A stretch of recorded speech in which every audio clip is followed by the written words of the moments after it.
Hello everyone, it's time for my nonsense again. So, we have, Konami. Hi stream, we have a folder prepared just for this. Hi Kak, and thank you to, Alviao for following. Thank you. You did that during the pre-stream. So, for whatever reason, probably because I wrote about one of the games that we're featuring tonight this week, we'll advertise that later. I figured I'd have a look at some of the games that Konami re-released on Arcade Archives. These are modern ports that you could get right now, if you so wish. Not a sponsored stream. And, Arcade Archives is a thing by Hamster Corporation, who I think they own like the libraries of companies like Nichibutsu and UPL, and almost every week since about 2014-ish, I think, they've been re-releasing old-ass arcade games from all sorts of companies: Taito, Konami, Namco, Jaleco, UPL, NMK. They've done pretty much every Neo Geo game that they can get away with releasing, and I'm a big fan because I like arcade games. In case you've never figured that out about me, I like arcade games. So we're gonna start with Crime Fighters. So here's the Japanese flyer for Crime Fighters.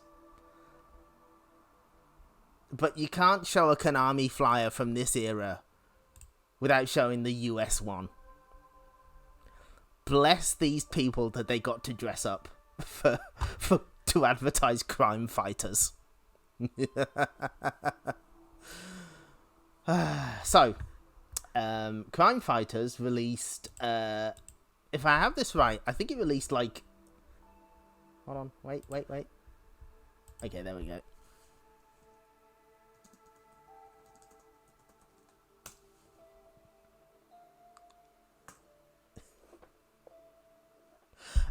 Does it look like a golf game? I guess that guy's ready to play golf with Jason Voorhees.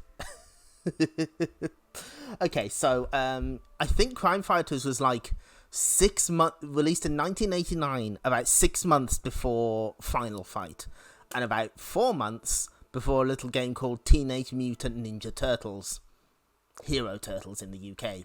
I'm as a resident of the UK, I'm legally required to say that. So this is basically the genesis of Konami's scrolling brawler lineage. It is, to put it very mildly, an incredibly rough start. Oh, this game is rough. Oh boy. Okay. So, Arcade Archives are not generally very fancy. They come with multiple regional variations sometimes, not always. Like, 64th Street only has the Japanese version, which is a huge shame. But here we get Japanese and international versions with 2- and 4-player variants therein. So you get a couple of those, and you get a Caravan Mode where you have to score as many points as you can in 5 minutes, and a high score mode where you're not allowed to pause and you're not allowed to continue, and your score is recorded. So, we're going to start with the Japanese version. We're not beating this game tonight. This game is very long. This game is incredibly long, so we're probably not going to finish it. We will finish at least one of the games tonight. We're already committing a crime. That's a good start.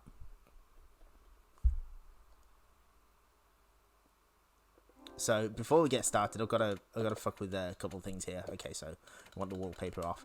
You got a couple of basic display settings, like there's a very basic screen filter if you want that kind of thing.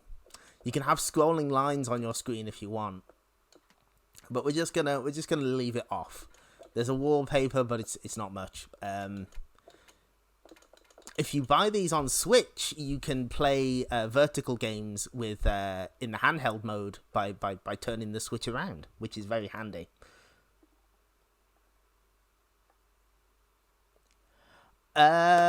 No, Konami didn't fuck up the US version. They fucked up the 4-player version. We'll get to that.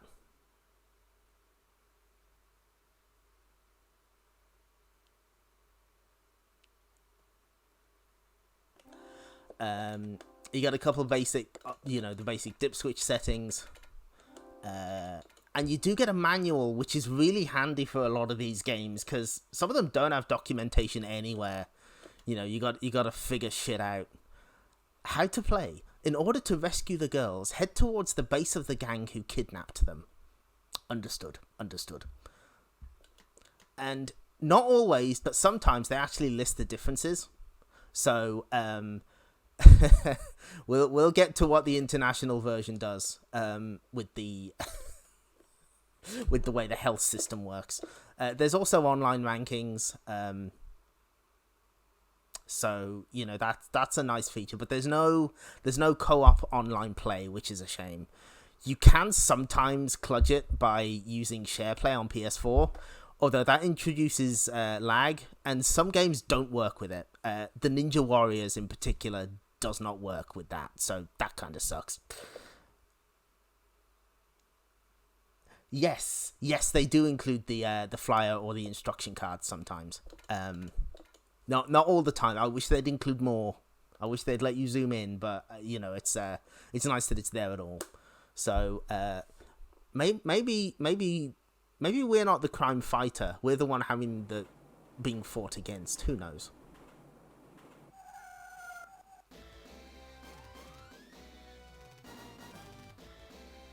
What a logo. Look at that. Oh, I may have played this already. I may have filled the screen, the high score table. Okay, let's we can't put it off any longer.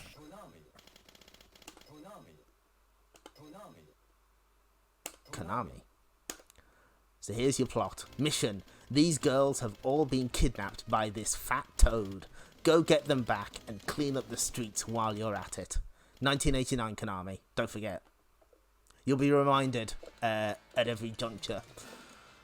So, okay, you got 3 buttons. You've got punch, you've got kick, and you have a back kick as well. That's it. There's also this. You've got a power move with both buttons. And you can kick enemies while they're down, which is extremely fun.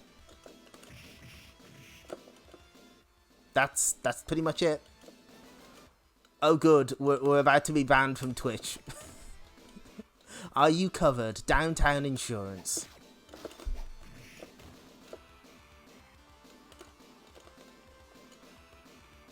Absolutely scandalous. Can't believe we're getting away with this.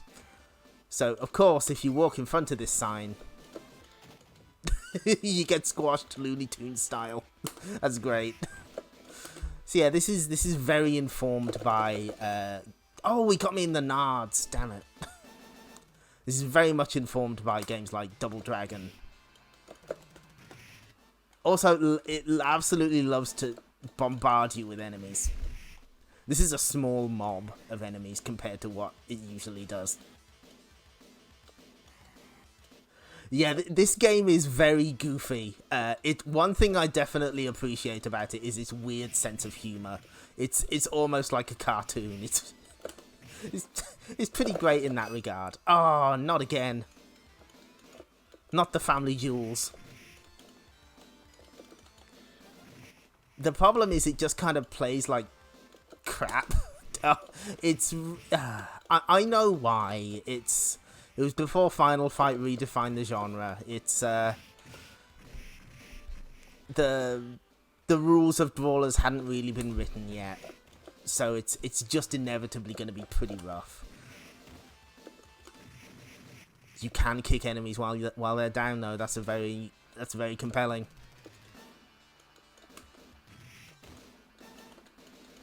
No, please, I beg you. But pay attention to the fact that we've got an actual health bar. We don't have any bars in it now, but we do have a health bar. That's not a guarantee. We'll see that later. So I like the guy constantly fixing his hair. Okay, we got a pipe.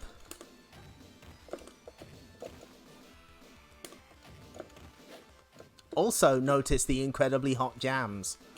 This is they're using the Konami orchestra hits. This iron bar seems pretty powerful, but the second we get hit, we lose it, and we can't get it back.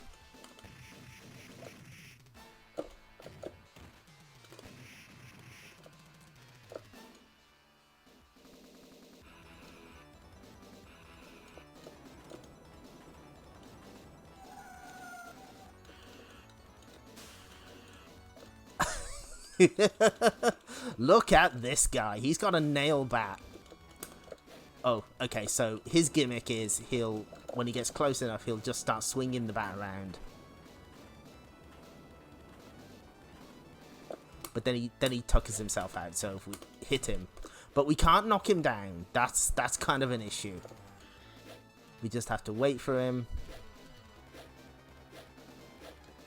This is one of the more normal bosses of this game, believe it or not. So we're just going to whack him with the... Oh, we can't even hit him with the pipe. I see. Unfortunately, if he catches you, he usually hits you on your way back up as well. So you kind of get stuck in a cycle.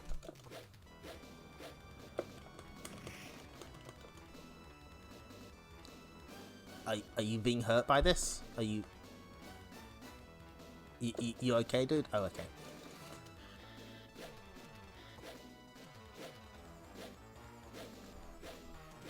By the way, how is the game volume? I'm assuming it's okay.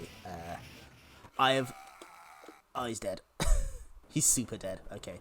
I have fucked around with the settings behind the scenes. I think there were some slight technical problems the last stream. We'll figure it out eventually. Hopefully. Maybe. Who knows? Does anyone know how streaming actually works? Look at this train.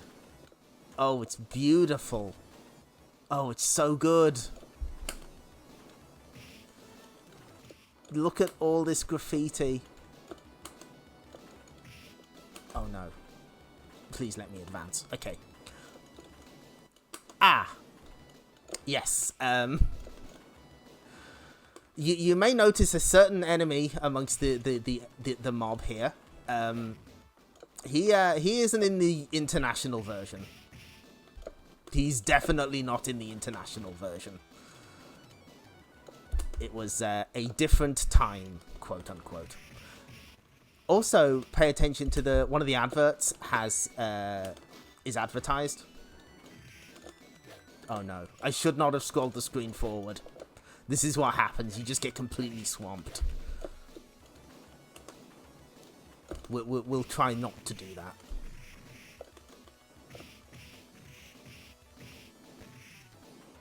He is, yes. That's a good point. Oh, and of course he grabs you, because of course he does.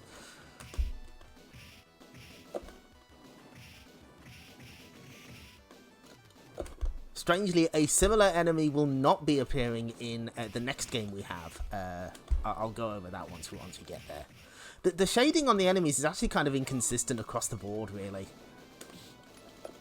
This is also, I believe, the first Konami scrolling brawler to have its famous 1 point per kill system. So if you ever wondered why they did that, it started here. Yes, animated. I may or may not have made an animated GIF of that advert because it's not in the US version. Come on. Please, sir. Thank you. That means we can get his pipe as well. A much stronger weapon will be appearing before the end of this stage, though. Oh no. Oh, this guy's big. Oh no. No, please.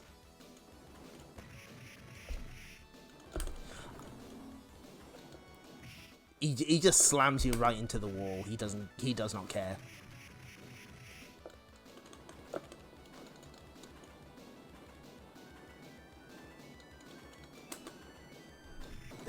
It's...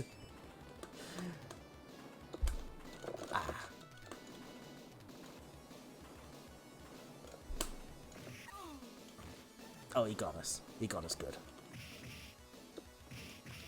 What I do like is that not much of the graffiti gets repeated. Like it's often like unique. So a lot of effort went into the world building, I guess you'd call it.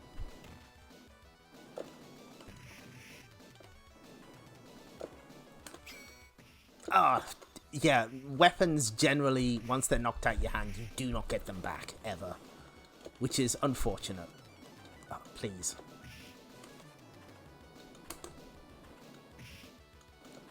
Right, I'm not going to scroll the screen too far forward. That was my mistake earlier.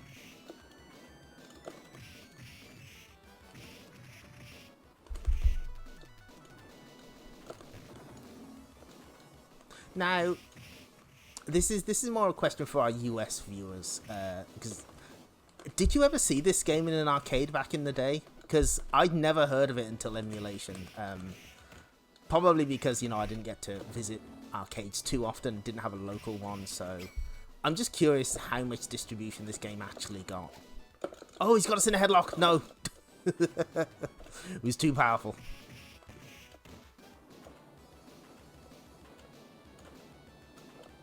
Okay, advance slowly. I also like that there's cigarettes burnt out on the ground. That's accurate. Oh no, that guy over there has a gun.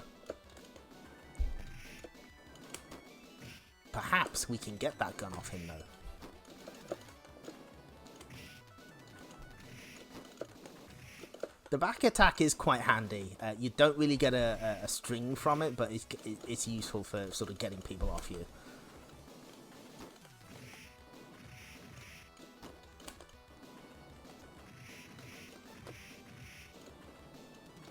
Notice how long we've been on this one stage. I think there's like 8 stages. So, yeah, this would take forever to beat on stream. And it would mostly be me, you know, continuing, so we're not going to do that. We'll get as far as we can. Because we do have other games to show off.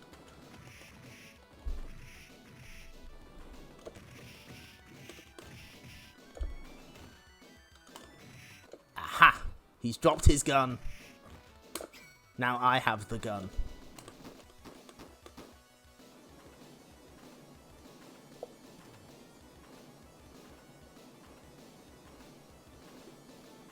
Sorry, I'm gonna have to...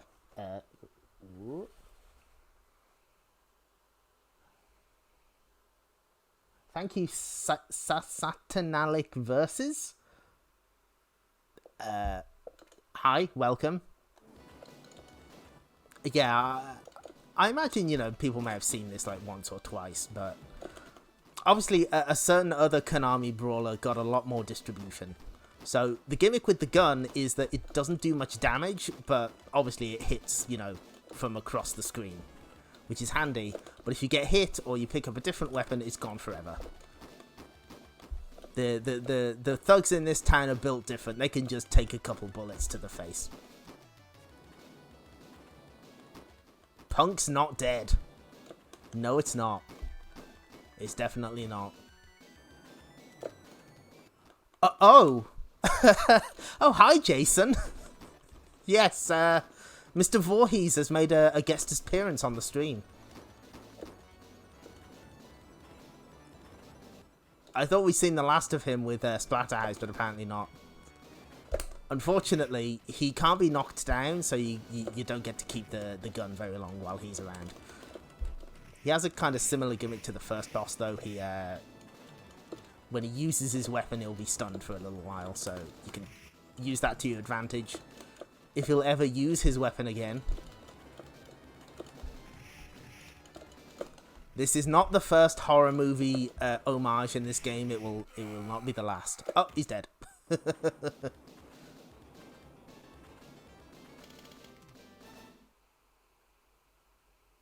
Yeah, most other guns in scrolling brawlers have the bullet appear on screen. This one is just hit scan.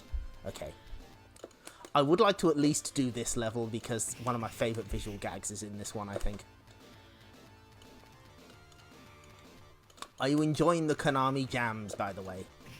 They are very strong in this.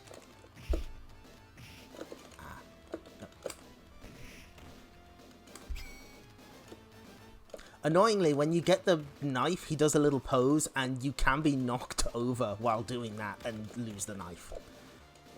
This game is oh, fuck's sake. This game is cruel.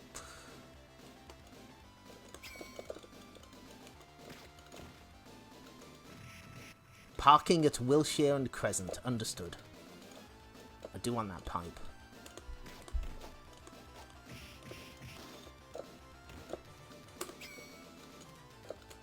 This will keep us alive a little longer. I see you jamming out to the Konami jams. Oh, gun guy's back.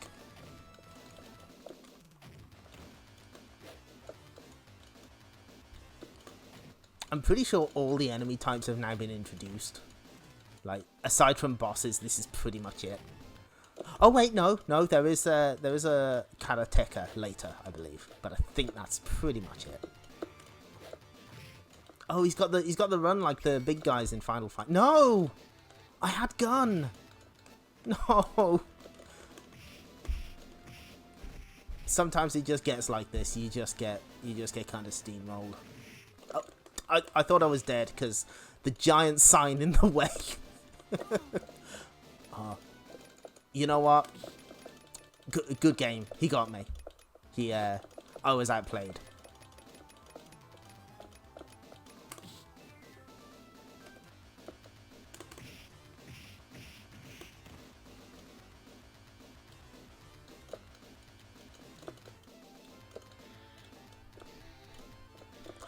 Oh, yeah, there he is again. Okay. We're going to be seeing him, I'm afraid. He's just going to keep showing up.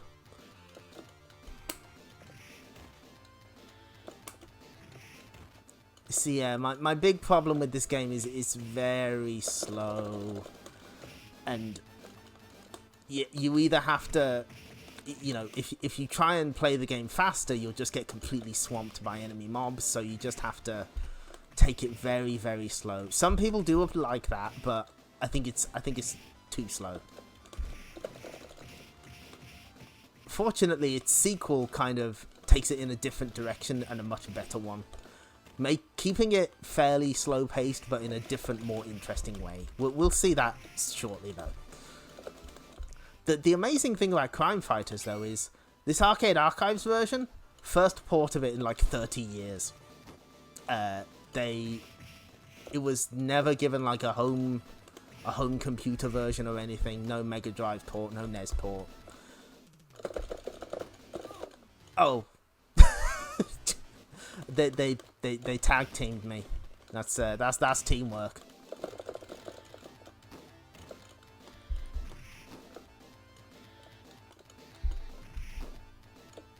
As you can see, the gun guys are a big problem.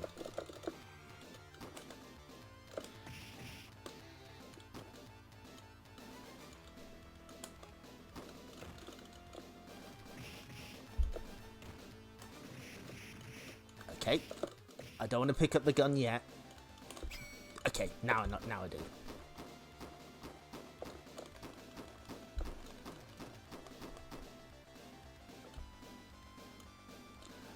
Okay, here it is. Here's my favorite gag. We're gonna lose the gun for this, but it's completely worth it. Oh, okay. Dancers waiting. Oh, hi. Oh no.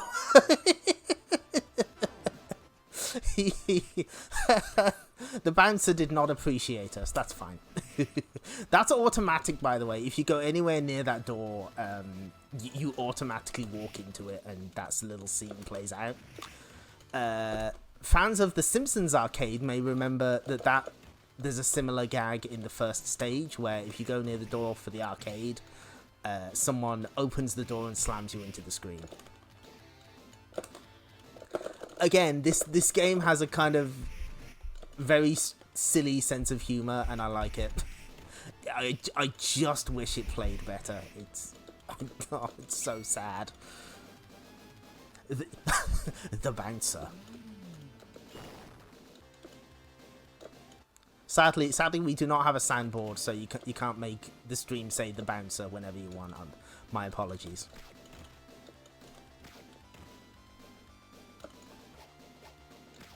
Let's. I tell you what. We'll have one more. We'll have one more credit after this. See how far we get.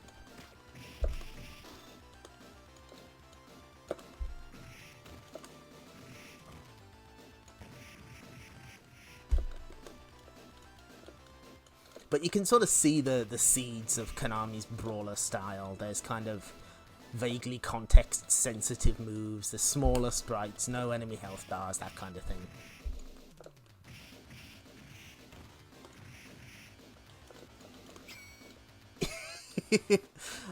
No. Oh, did you see that guy? He was drinking gasoline out of the pump.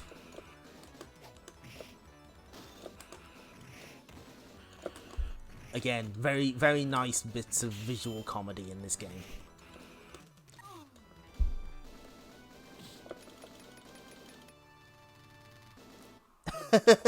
Yeah, that was the problem. We were wearing trainers and our shirts weren't done up. Clearly, that was the issue with the doorman.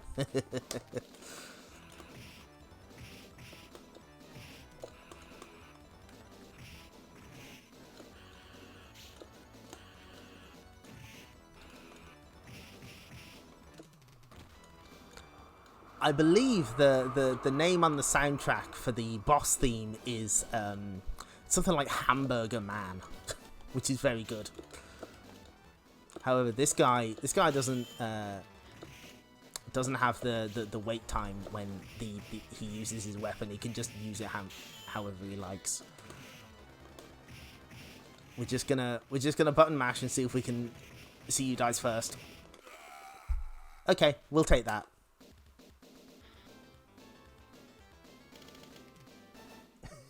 $0.87 a gallon, and it's good for you. Now, is this a pit you can knock people into? I can't remember. Well, we're gonna find out. Nope. Okay, no, the game is not that kind.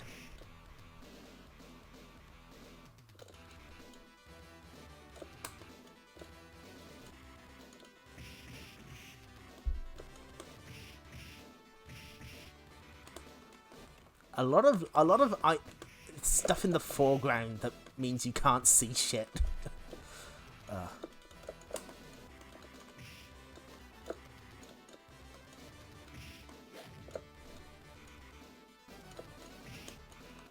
Oh yeah, I lost my train of thought. I was talking about why I didn't think this got a home version. My thought is that in the 90s, Konami prioritized games that they knew would sell well on consoles. So, you know, that's why Lethal Enforcer's got a port. The Turtles games got ports. And a lot of their other games did not. That's my theory anyway, because, you know, this is just a brawler with no license attached to it. They'd probably have to make compromises to put it on the NES or Mega Drive or whatever. And they figured it wasn't worth it. That's my theory. And we've just been stabbed.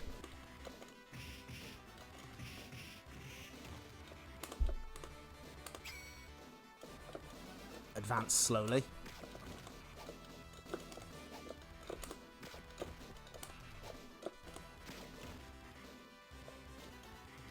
That's true. Oh. They're just trying to run us over. Oh, okay, let's get run over just for the... Yeah! Oh, that's really good. That's really good.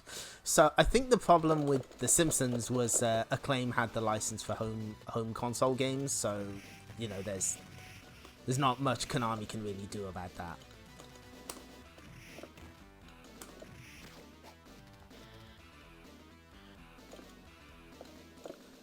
Yes, this this kind of set the stage for what they would later release, and it is pretty rough. An attempt was made, at least. They tried.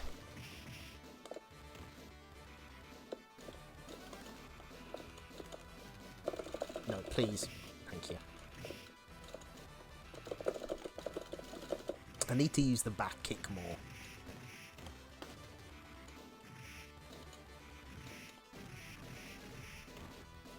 That is true. There were C64 and DOS versions, which I've heard are mostly okay. Obviously, they cut a lot out, but the C64 version is particularly impressive for the hardware. Oh no! Oh, there's like a solid third of the screen where I can't see shit. Cool.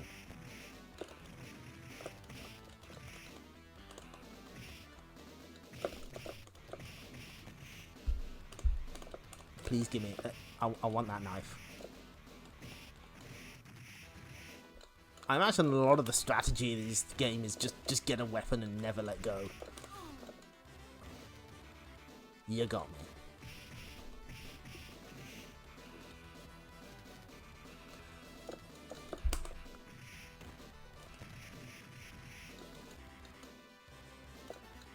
Oh, come on.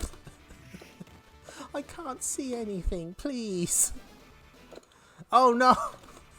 Oh wow. Oh, you just can't see anything. Okay, cool. We have to fight in this area here, gentlemen. We can't. You're gonna have to work with me here, otherwise I can't see anything. Nope. Okay. Ooh. Oh no.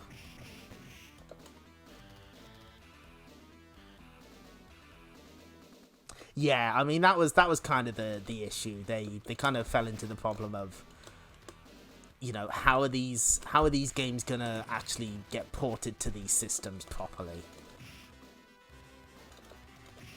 Especially stuff like Metamorphic Force and Bucky O'Hare, I would say. I think this is where our journey ends. Okay, let's at least see the boss of this stage.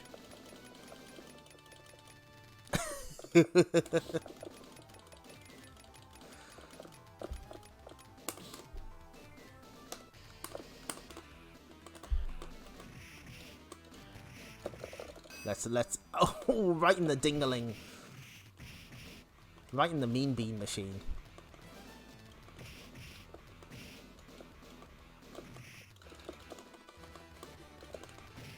Ow. No, please. I just want to see the boss. That looked vaguely obscene. We're gonna be banned by Twitch again. Nope, complete miss. Nope.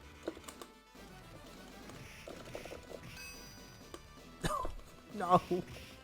Oh, I'm not gonna have any junk left by the end of this. This poor crime fighter, that's what he's saying. Okay.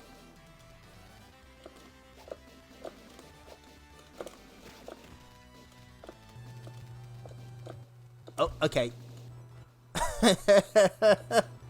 Oh, I see. Okay, we have a chainsaw guy, and now we have no weapons.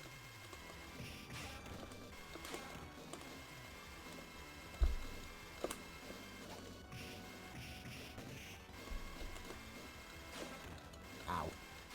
No, don't. Yeah, this is the point where the game has decided, nope, these bosses can do what they want now. Oh boy, okay. You can't even like knock them down. It's really bad. Okay.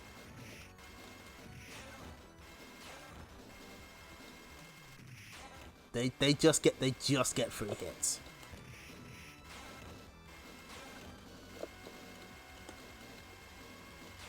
I'm sure there are people who can beat this on 1 credit. More power to them. They are better gamers than I. Nope, we will not be continuing. Thus ends our career as a crime fighter. Game over.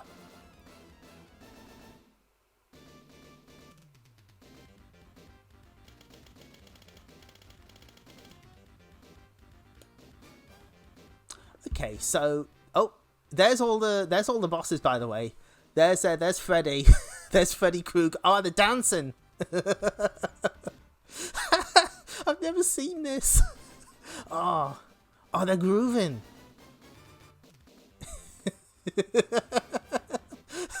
That's cool. Okay.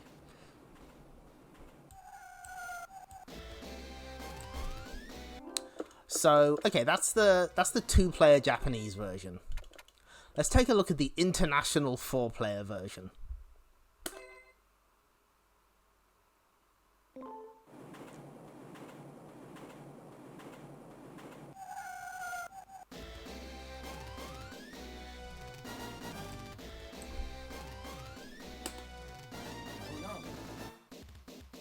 Oh, what's this?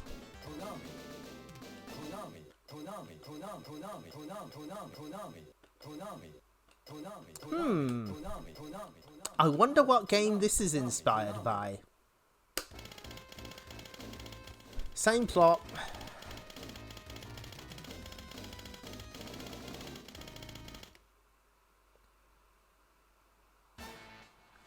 No. This is very much Gauntlet. The Combo Tribes wasn't quite out at this point. So first thing is your back kick has been taken away from you. I think the only... I don't even think... Yes. There's now only 2 buttons. So there's only punch and kick. And the back kick is context sensitive.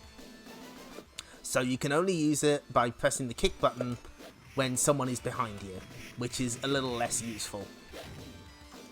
There's a couple other changes, like guns have limited ammo but kill enemies in 1 hit. Let's get squashed by this again because it's fun. Oh.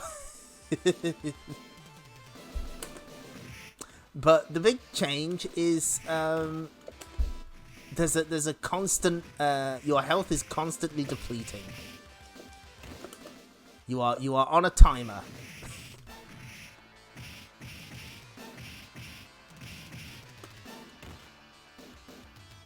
Yeah, no, the game wasn't hard enough for Konami, apparently. Now, to be fair, I will be fair, this isn't like a Western exclusive thing. The Japanese 4-player version does this as well.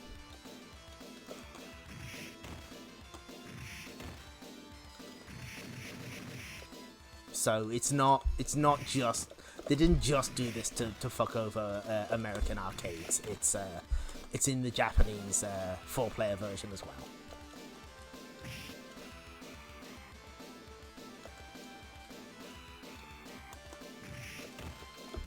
But we're done here. We don't need to see any more of this.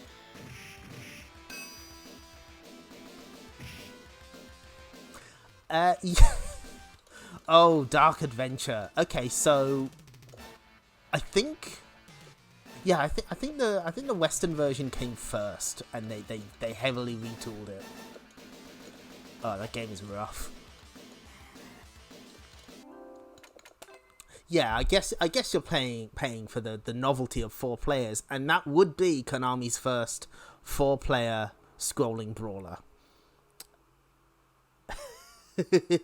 Well, is it self-sabotage or is it pleasing arcade operators?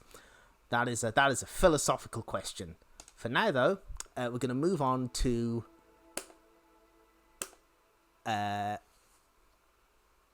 about 2 years later. 2 years have passed, and Konami made a sequel, Crime Fighters 2, better known as Vendetta. Oh wait, shit! Before we do any of that, so hang on, I got shit to promote.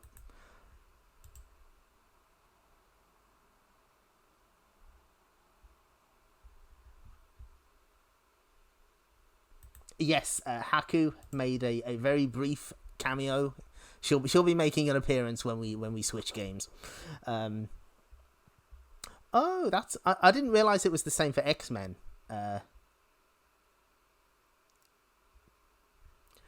I was going to post that later, the opponent, but thank you. So what I can post is I did write about the original Crime Fighters many, many moons ago. So that also means that... Nope, wrong one. We drew our mascots doing their thing. Actually, what I did with this one was... Oh, no, hang on, wait. Is this... Am I fucking things up? Nope, hang on. Ooh. Nope. Oh, no. Oh, dear. Hold on. I gotta sort this out.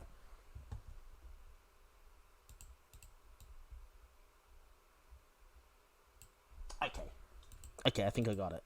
No, I don't.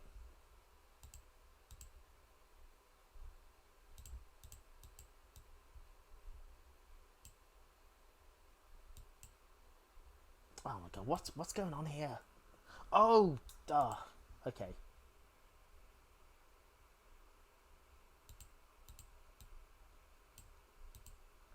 So, I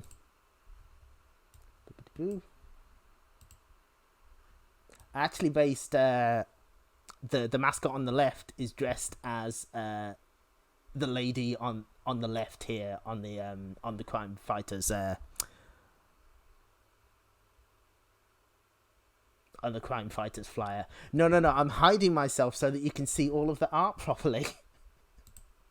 I'll be back. I'll just be vibing quietly in the background for now. Okay, so as I said, 2 years passed,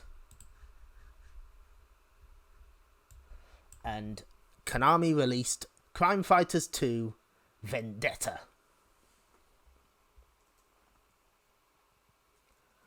To say this is an improvement is a mild understatement. Let's go.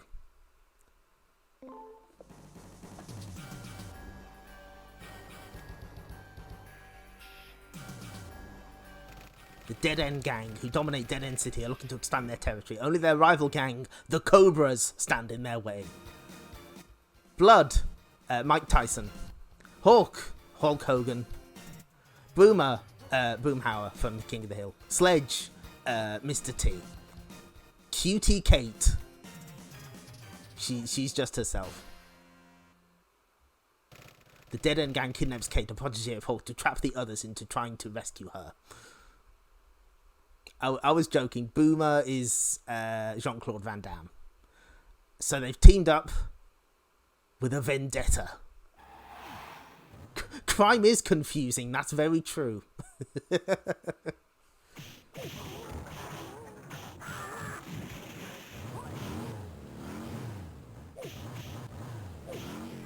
So, I saw this in an arcade exactly once while on holiday, and I only remembered what it was via MAME because of this Game Over font. I think it's really cool. Oh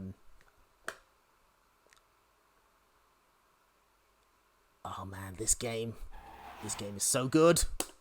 So, they get rid of the third button. You just get punch and kick in this game. But it is sufficient. We're going to be playing as Blood. Cobras, we kidnapped a chick. You want her back, you know where to go. We'll be waiting. Too many ellipses. To get into Dead End City, destroy Buzzsaw Bravado, who is guarding the entrance. So, immediately, we see nice big sprites. You can kick enemies off this bridge. And you get punch, kick, and a power attack, either standing or jumping forward. Immediately, game's way faster. Your move, enemies actually die in an appropriate amount of time.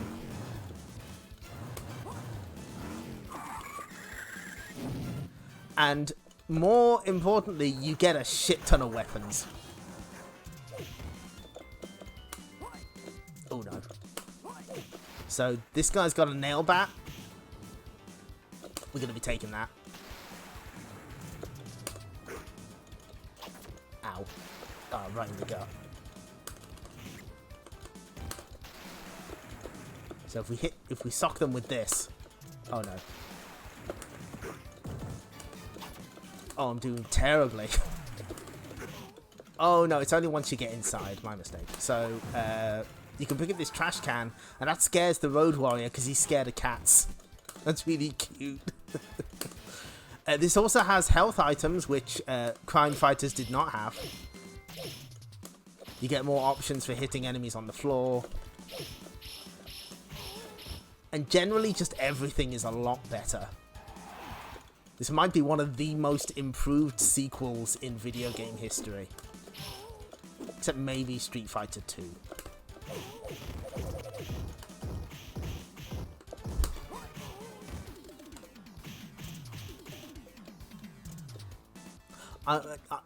The Cobras are good boys. They'd never swing cats. You can also throw this bag of flour at them and they start coughing their guts up.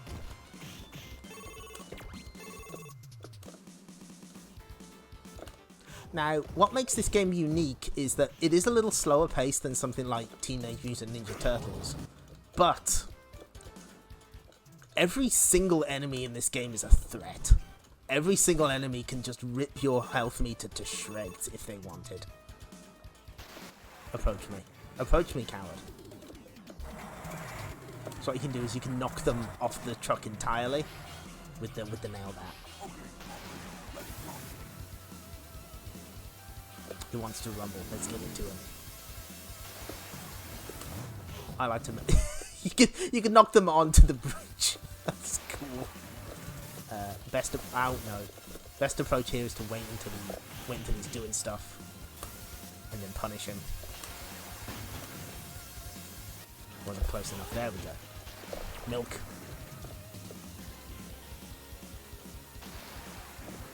And yes, his name is Buzzsaw Bravado. Yes, it's an incredible name. And I think one of the other things I like about this is, unlike a lot of brawlers, you do get to use most of your tools against the bosses. Like you can knock these guys down. You can do the on the ground attacks, and it's very satisfying.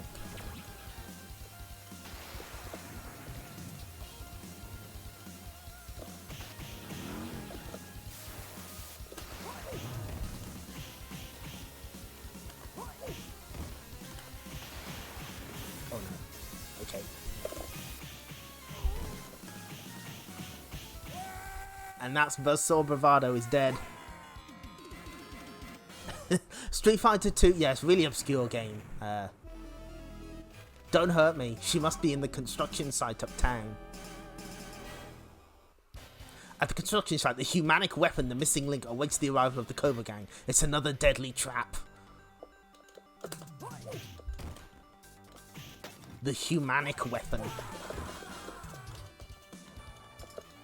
Oh, no. So yeah, this game's way fairer. This game looks better, plays better. It's everything. It's what crime fighters promised you, but you know you didn't get it. So this is the first stage with the shotgun. The shotgun is another hit scan weapon, so and it can also hit multiple enemies. So you want to kind of line up as many enemies as you can with it. So, come on, Beavis, behave. Like so.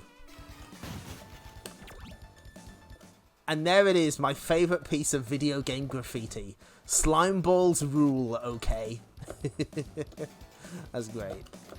It's great, I like that.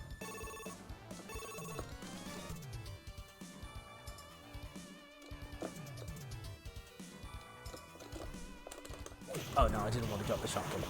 I mean, I'll take this. This is fine.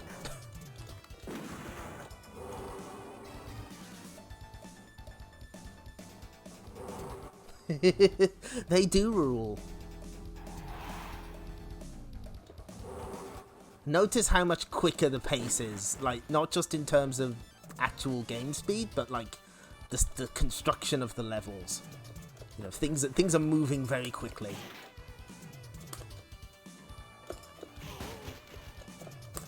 Okay, so the brick is like a one-hit KO. If you hit something with the brick, it's dead. Milk.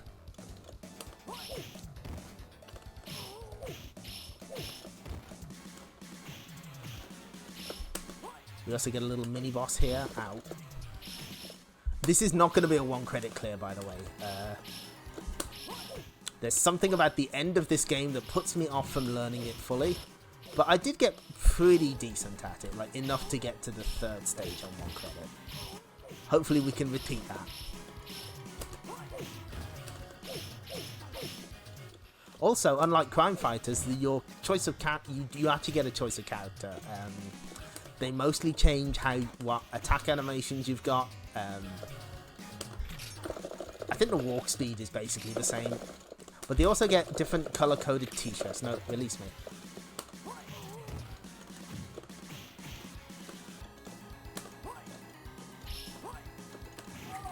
Okay, that's 1 life down.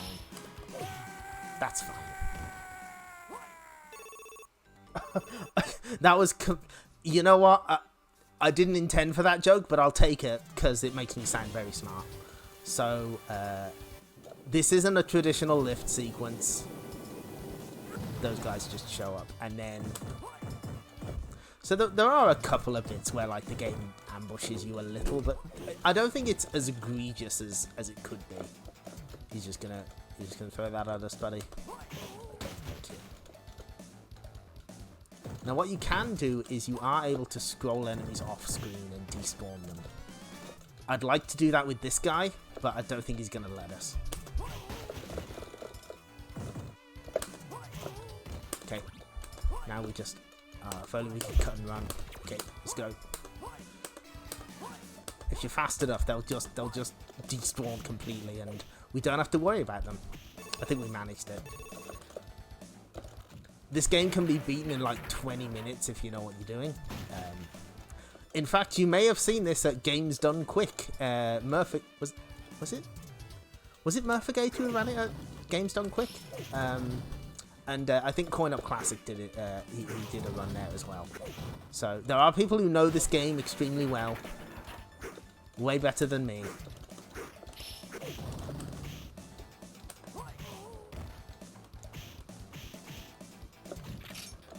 Surprisingly, the chain guys are like have some of the highest HP in the game. They're pretty rough. Come on. Okay. There's Kate. Oh no. It's the humanic weapon.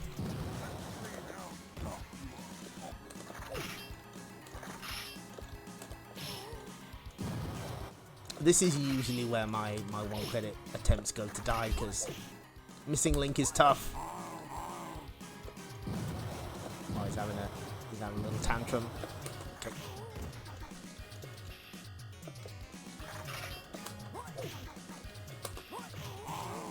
But yeah, again, like Crime Fighters, this never got a home port, and a lot of people were very mad about that, because this game is great. I'm not going to make friends by saying this, but I don't like most of the licensed Konami brawlers. I think they're bad. Specifically, I found out how TMNT works under the hood and was completely horrified. Like, the first boss, Rocksteady, sometimes he's just invincible. He's just invincible and you can't do anything about it until he changes his attack pattern. And I think this game takes the Konami brawler formula and just does it so much better. And so it's the great tragedy that those licensed brawlers eventually got Xbox Live releases, and this didn't. This took until Arcade Archives.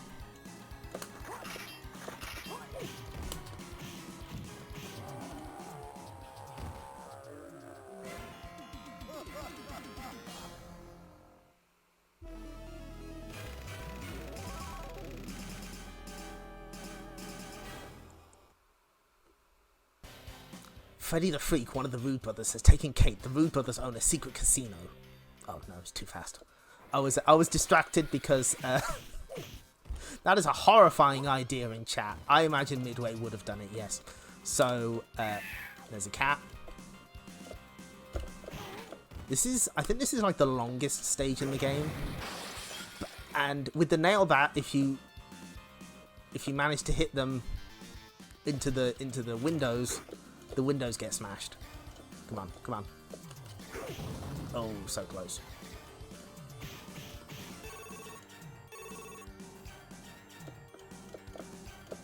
Now here is where the questionable enemy design from the first game would have shown up again, but he's not here in the English version. And he's not in the Japanese version in this release either. They took him out completely. I'm guessing Konami just decided not to include it because they did a similar thing with some stuff in the arcade archives version of Sunset Riders, which is fine. It is what it is. That lady's just kind of vaguely disapproving of what we're doing. It's fine. Oh, no, she's off. Taking the plant pot, that was too much. Hitting a guy with a chain is one thing, but using a potted plant, that's... Oh yeah, you can also attack while you're on the ground in this. That's handy. Oh. Okay, well, we're not dealing with you. Oh, no. Oh, no. Did I... I think I may have killed myself there. I was meant to get her with the street lamp. That did not pan out. Anyway, let's throw a flaming barrel at them. This is fine. Completely fine, don't worry about it. I want that whip though. Yes! Yeah. Oh yeah, women in leather completely fine.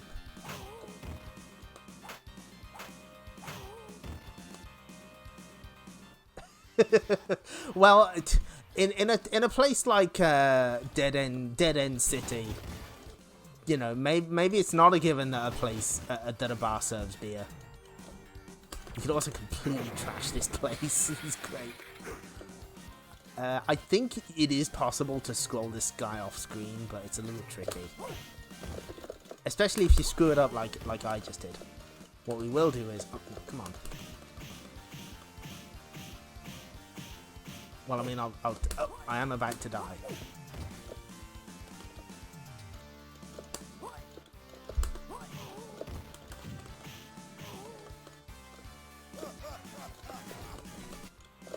No. Okay, that's fine.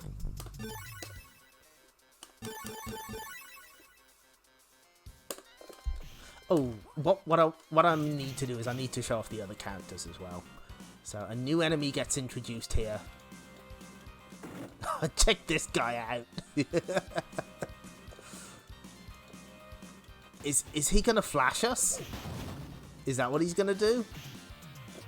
Well, let's see.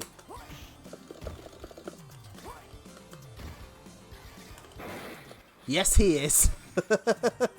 He's just got those napalms. But what you can do is, if you lure him into his, you can lure him into his own flames and just set him on fire. What I'm saying is, this game is great. This game is so good.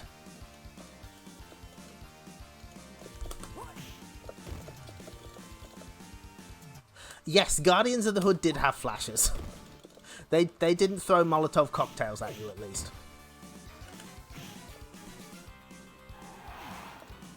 Now, let's see if we can do this. If you get a clean hit with someone on them... Yes! If you hit someone with the barrel clean, like they don't block it or anything, they get it stuck on their head. And they just wander around aimlessly. They can't do anything. Ow. Ow. Ow.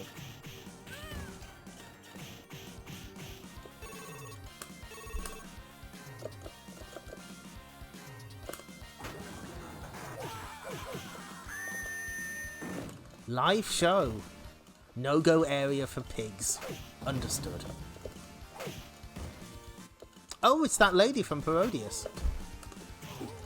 She's a lot smaller than I remember her being. Ah, they got me. You got me fair and square. Okay, let's move over to my second favourite character, Boomer. He's got a very good moving power attack, and he's got a decent on the ground attack too. So these guys only have they go down in one hit, but they're also very powerful. So you don't want to get hit by them.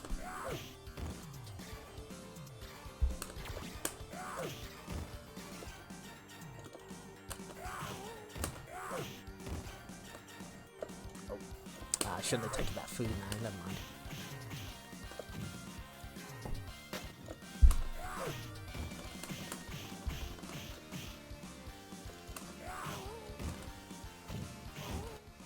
Ah, he got me.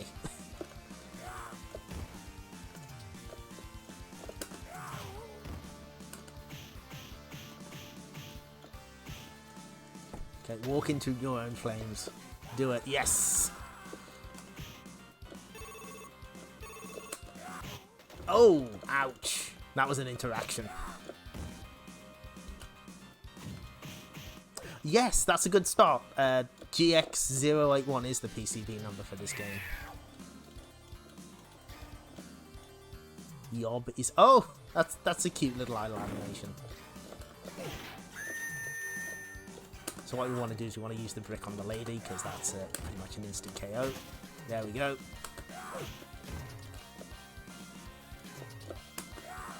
No, no.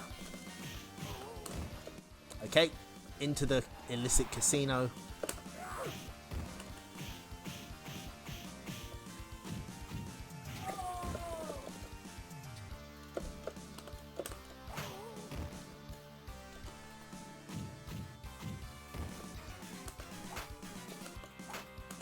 I got the feeling there's something hiding. Ah, there it is, yeah.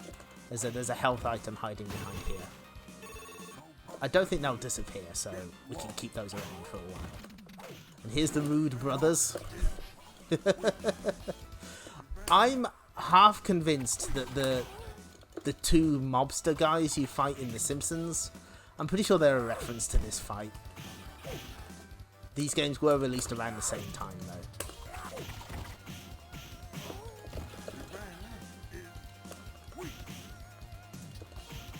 I think the strategy is to kill the little one first. So let's try Sledge. I don't like Sledge's power attack because it looks really goofy and it's hard to tell when it's going to hit something. But I believe he has an extremely good on the ground attack. Also notice they're all wearing differently coloured t-shirts. That makes it way easier to tell who's who in a multiplayer game. That's a problem that the Ninja Turtles had. You know, they're all green and that.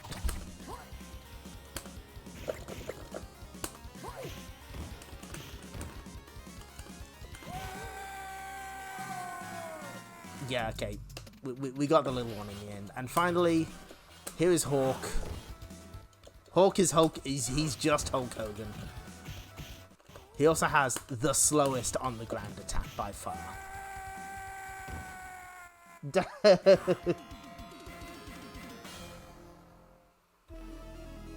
They must have taken her to the waterfront.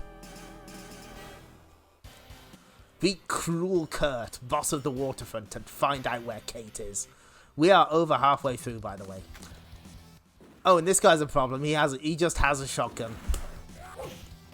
Oh, now the dogs. No, not the dogs. Don't make me kill the dogs. Oh. Hawk is the expert's choice, it seems. I've never mastered using him. Oh, yeah, the guys with the guns, if they're on the ground, they can still shoot at you, which is very funny. Anyway, this is Punk's turf. I'm not sure if you're aware, but it is. What I want is the headbutt, but I've never been able to get the spacing right for it. The headbutt does the most amount of damage you can do. It's his punch grab.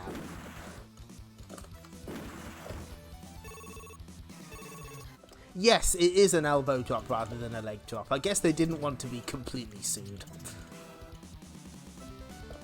I'd rather get some enemies lined up. Maximize the usage of the shotgun. That wasn't very good. Oh yeah, if you shoot them close enough to the bottom of the screen, they just fall over into the water. No dogs were harmed in the making of Vendetta.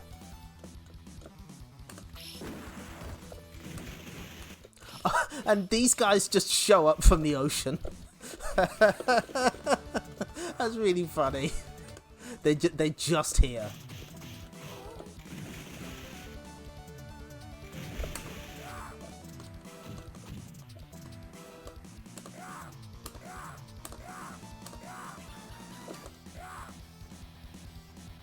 Oh yeah, 81 again on the door. There, he told us we couldn't punch our way out of a paper bag.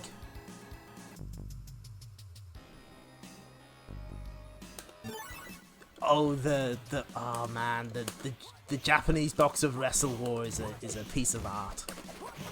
Anyway, when Cruel Kurt is doing this, there's not a lot you can do.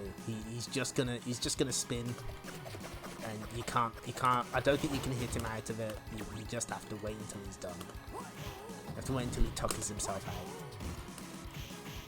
Sadly, you cannot pick up the anchor as a weapon here, much as I would love to. No, you can't do it.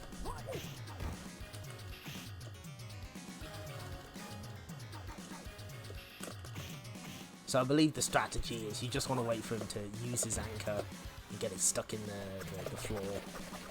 And then just kind of wait until he's done spinning. Ouch. Okay.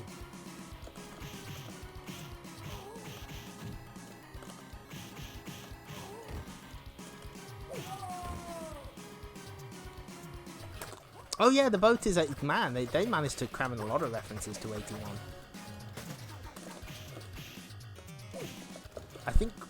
I don't think you can throw Cruel Kurt. He's one of the few bosses you can't throw.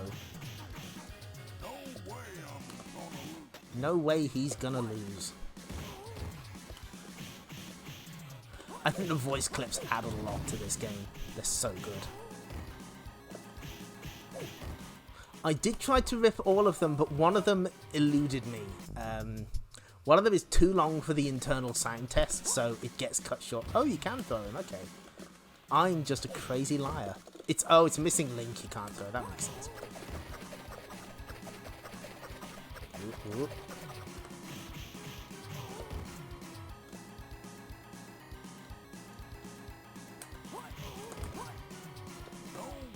That is true. We'd get the anchor stuck in the thing as well.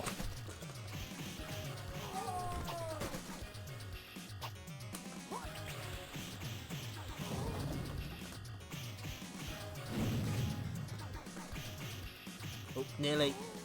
Oh, we're so close. Yes.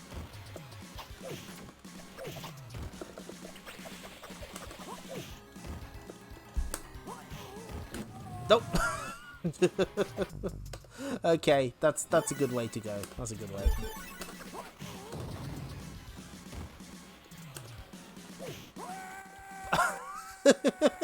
His little knife buddy just flops over out of shame.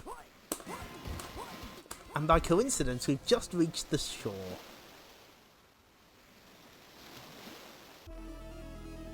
Kate is already taken to the slum, dominated by Big Boss Faust. This is it, the final showdown with Faust. Let's get her.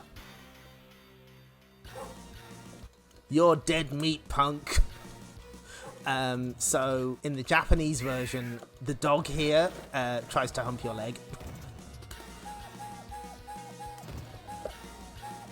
So, they cut that out.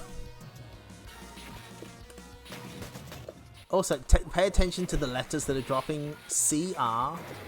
Crime. That's good.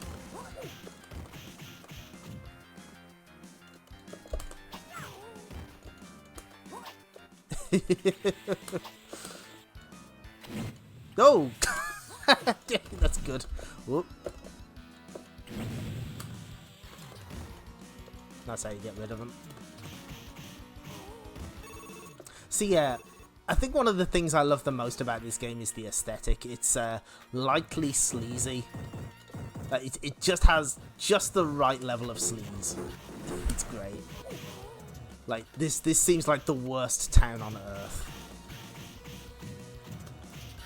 You wouldn't even want to pass through this place.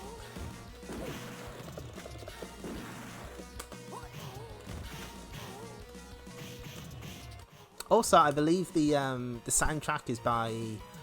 I can't remember her name, but she did a bunch of Castlevania soundtracks. Oop. I shouldn't have even bothered. I should have just made it to the... Deadeye. Ouch.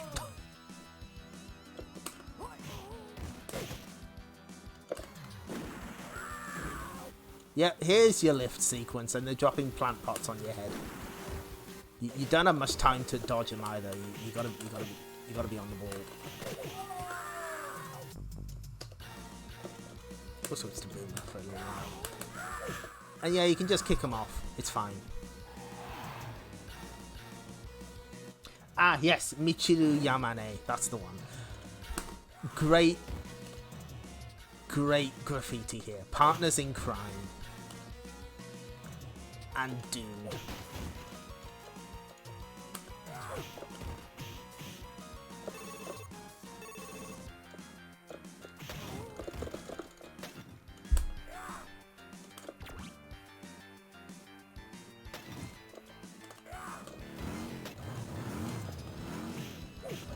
So what I want is, I want this guy's shotgun. I'd very much like it before going forward.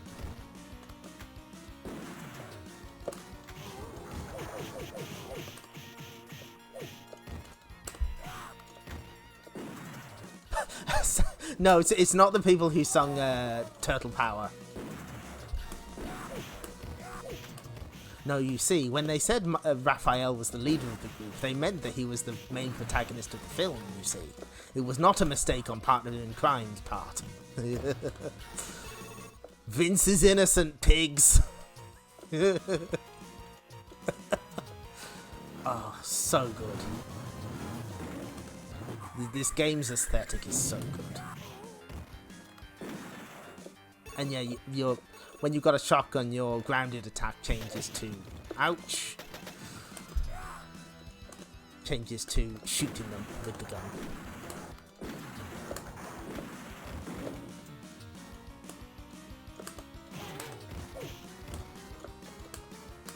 And just break the bottle on them. Hand of Doom. Sod it and the Death Squad. Incredible graffiti.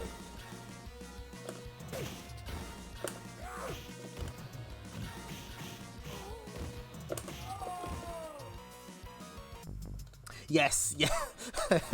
Shotgun on the bikes, hard-boiled style. This game is so good. Oh, okay. So we do have the road warrior type. So then there's a load of black cats, so they get terrified.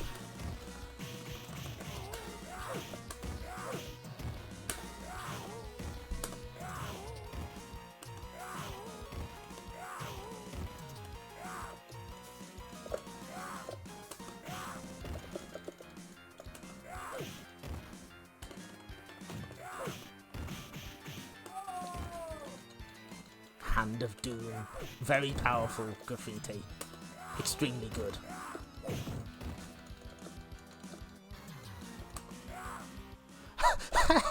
That is an excellent point, the opponent. I did not think about that.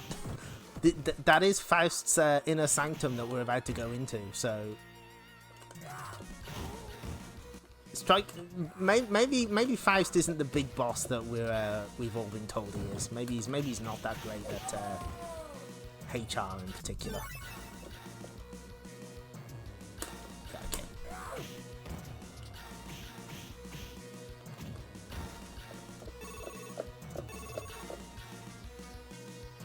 Kilroy was here. There we go. Kilroy has finally shown up. And stop real crime.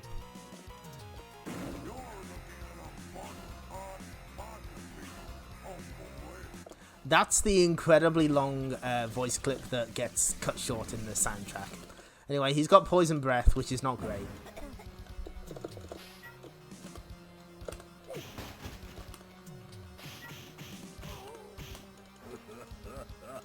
And of course, like any good final boss, he can call his goons in whenever he likes.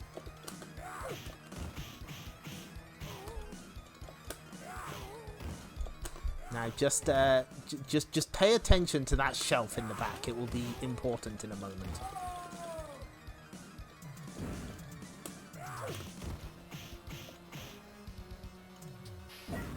Oh, no, get off me.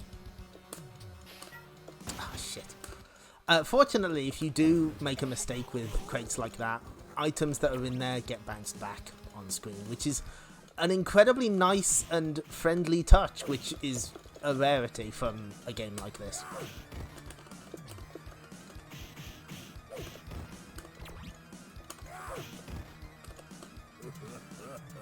More punks, okay.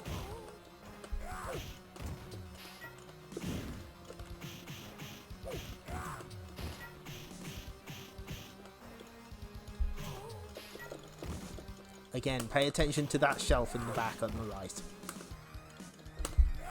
It will become very important very shortly. No, get off, mate. We'll give Sledge a try. Okay, so what he does is he crawls to the back, and then he gets his machine gun out. And if you're not ready for it, he's just gonna kill you. Okay, we should be all right. Ah, fuck. It is possible to be quick enough to stop him, or at least get out of the way of his fire, but I've never quite figured it out. It's a really mean trick to play on you. Fortunately, he won't get to do this again.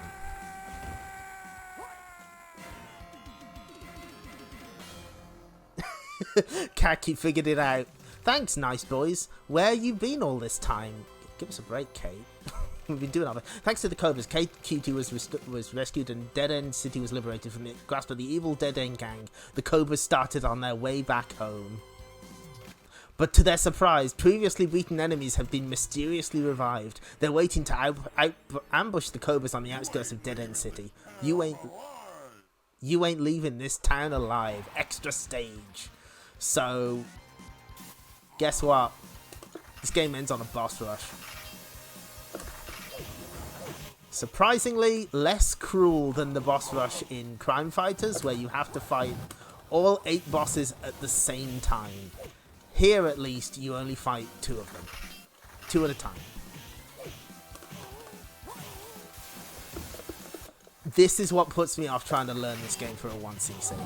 I know there are strategies to do this, but man, it's just really rough. I don't like it. It just seems a little too mean. Try extra stage, yes. And yeah, it is like Mr. X's sweeping shot. It's Faust has a way better aim than Mr. X, though, I'm gonna say.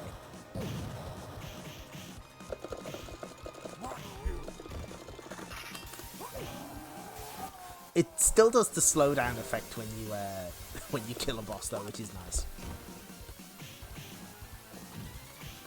Yeah, here's Sledge's main advantage. He gets a really quick on-the-ground attack. He's gonna gently knees them. Okay, I think what we want to do is we want to die very quickly. That's what we want to do. Okay, let's go back to blood.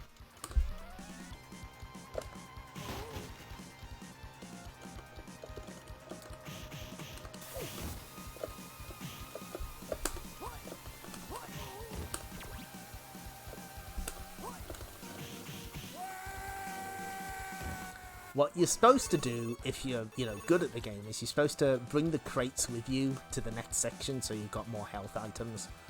We should probably try that next time. Ouch. Okay. From off screen, from downtown, he got us. Oh no, I didn't want to pick up the crate. Fine.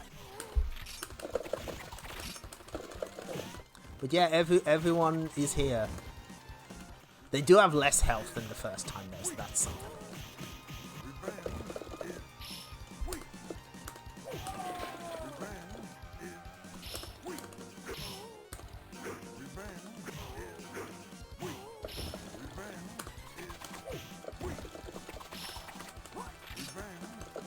No, release me. Oh, the chain grab. Okay. Hopefully I'm demonstrating to you that this game rules a lot and you should play it. I'm just glad that you can nowadays. There's a relatively easy way to play this game legally. And until like, I think a couple of months ago, this was actually better than main. The music speed was wrong for a long time. I think they've fixed it recently though.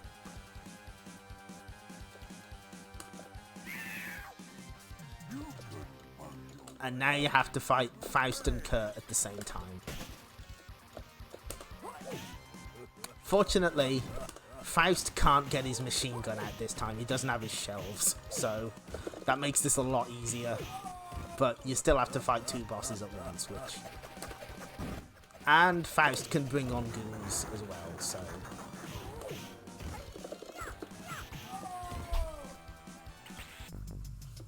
Oh yeah, she's cheering us on. She's having a whale of a time, bless her.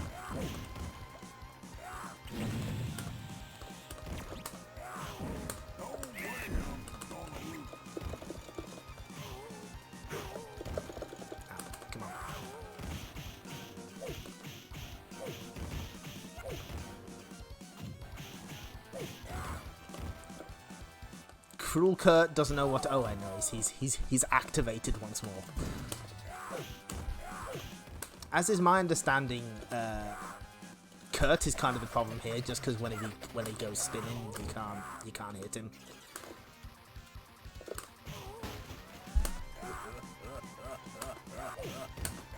Oh, we can get a whip off that maybe. Ah, no. They're using teamwork against us.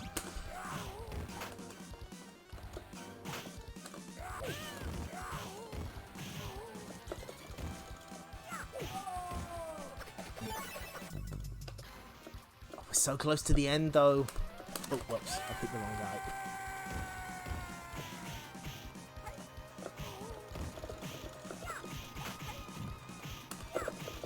Obviously, there are better strategies than what I'm employing here, but, you know.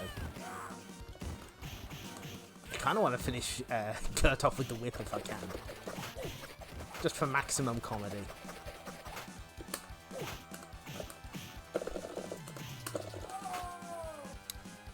I guess you could say this stage is the wall, brother.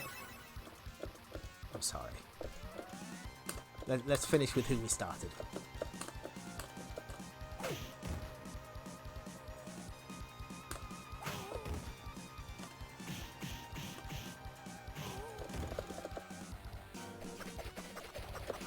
Ooh.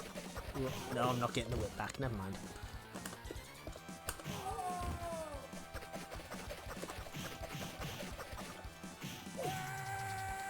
And there we go.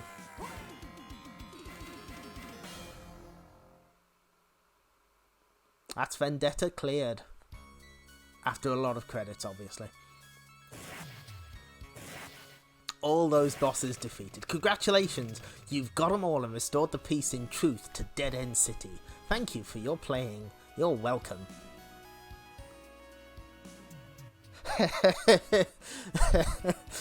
Yeah, Faust's hand does mean chokeslam. It all makes sense.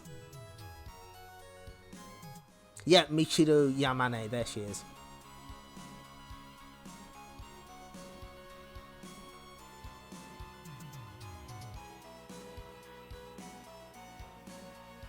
What a cool game this is. I really like this one. You should play it. Thank you. And of course, this is a classic Konami game, so it just loops back again. So what we'll do. So yeah, we know how to get into Dead End City. I like that there's a convenient start message as well. You know. Ooh, right in the ding dong. Ooh. You hate to see it. So yeah, it's everything Crime Fighters should have been. It's just great. You should play Vendetta. That's my message to you. I don't think there's anything else to really show with this version. I think it's endless. I've got the feeling it's endless. Because, yeah, I think it just loops over and over again. There's no option... Oh, actually, yeah, that's a good point. There's no options in the game settings for how many loops. So I think it is just one loop. Okay, oh,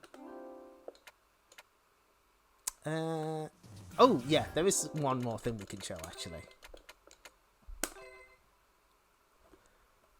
The 4-player version lets you insert as many coins as you like.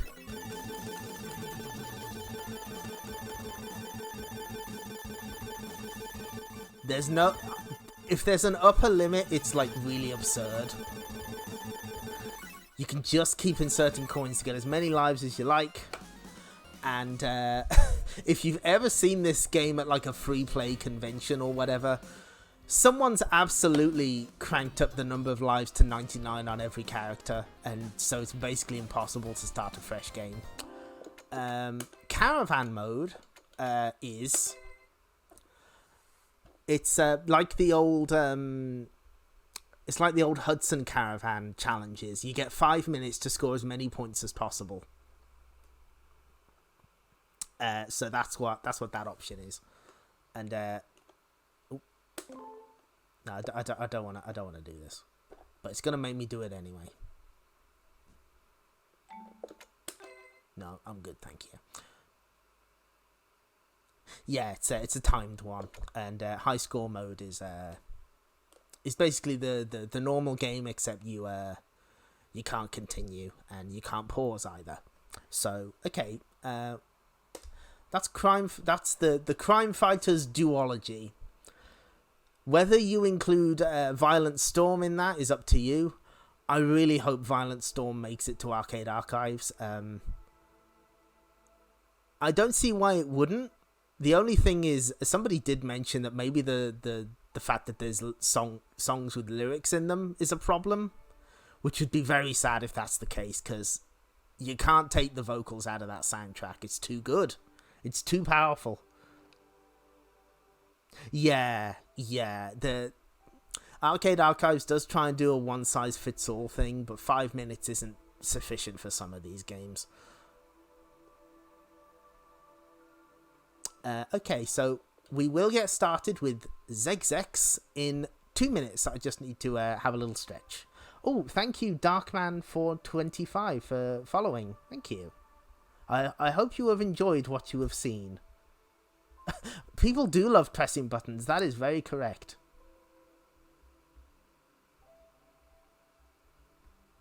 Okay, so I'll be back in a couple of minutes. See you shortly.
Okay, we're back now.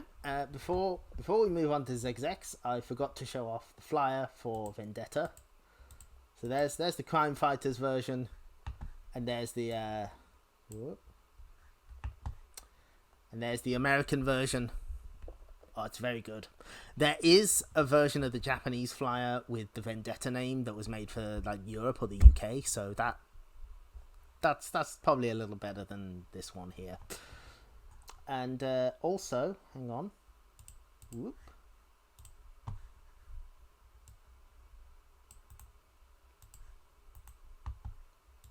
Fresh this week, I did write about Vendetta, so on my little website. So the opponent kindly posted it in chat earlier, but there you go. There it is again. And that also means we have MS Paint art. There we go.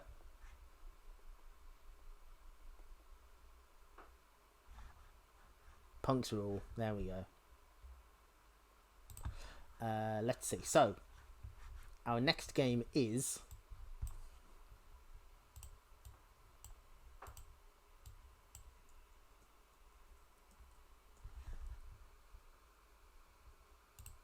Nope, not that one. Nope. There it is. XEXEX. She does. It's the same one she was wearing in the Crime Fighters thing, probably. Yes, XEXEX. This is another one that, well, this had slightly better luck than both Crime Fighters and Vendetta. This did get a home port in 2007 on a PSP-only Salamander collection.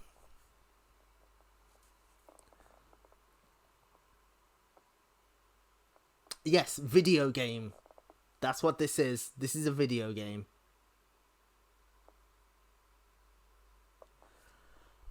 So we'll switch that off when I find it. There we go. So,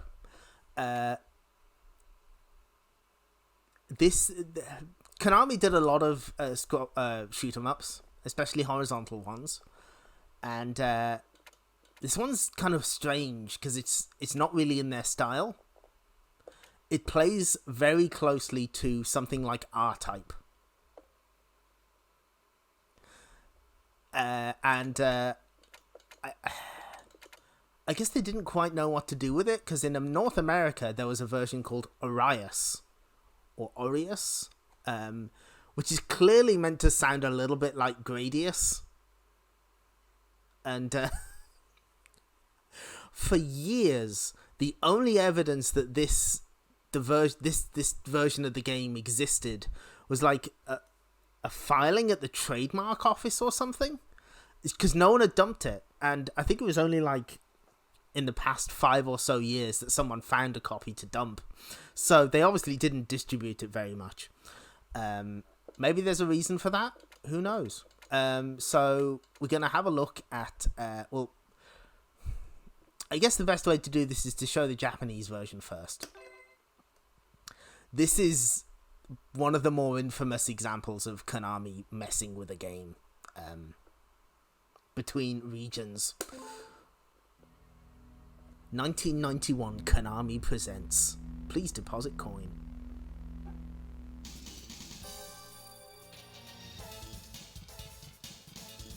So this is our ship, the Flintlock TMF-01. Spaceship carries a biological force known as Flint. Powerful weapons.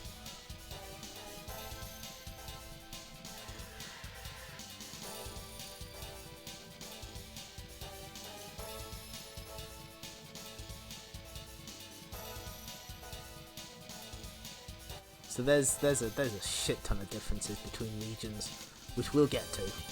But for now, let's enjoy the original game. And here's how the title is pronounced. Thank you. That makes things a lot easier because we know how it's actually pronounced. So...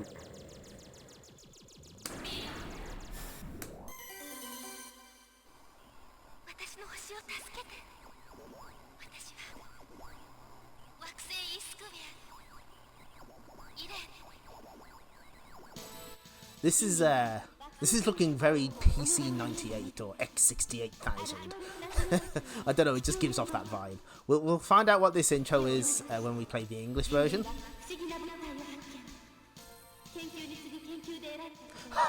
Oh yeah, that's right, there's a bunch of cards in Yu-Gi-Oh! That reference this game. Oh yes, PC Engine CD as well.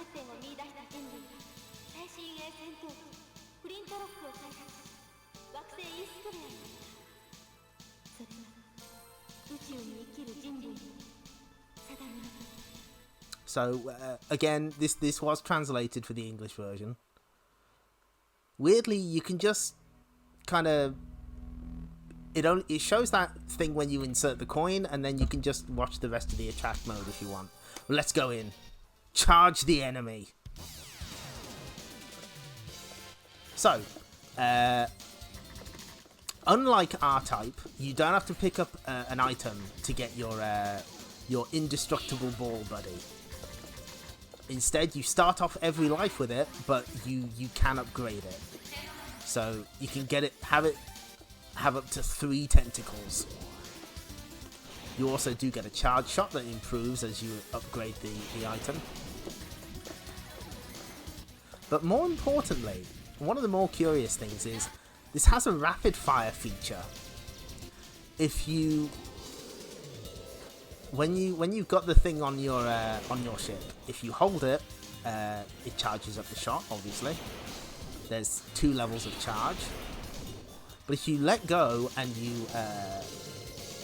you hold the fire button, you get rapid fire, which is so nice. Oh, it's really nice to have rapid fire. My hands are old at this point, and I need as much help as I can get.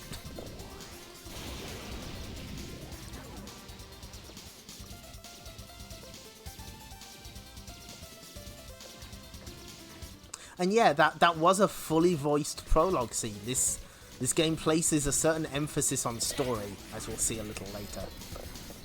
There's also kind of a thematic element going on with the enemies. They have these kind of spore things. That's a recurring motif. Now, as this is a Konami game, this game does get difficult. It is one-hit kills, and it is checkpoints.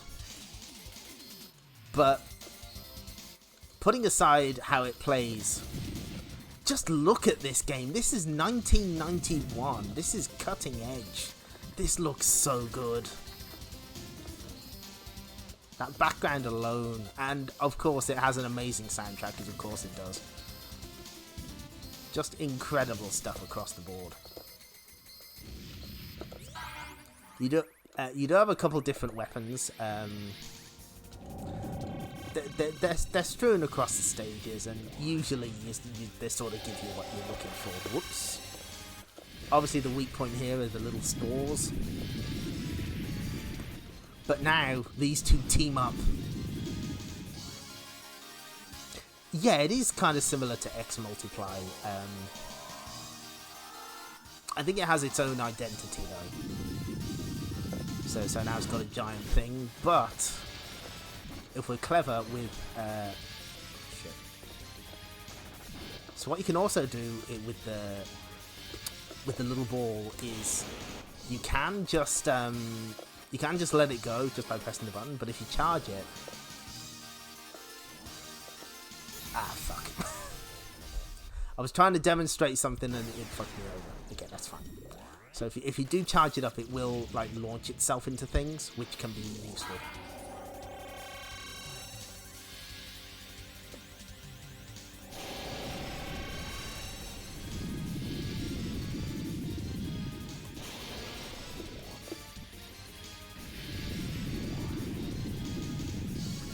The objective here is to kind of get it lodged in where the store is, so that you do a huge amount of damage to the boss. But it's a little tricky because it's kind of stuck in there. Okay, that's one of the easier patterns to avoid at least. Come on. Fuck. The tentacle is relatively smart though. It will eventually sort of lodge itself in where it feels it needs to be. Anyway. Not a troubling boss, really.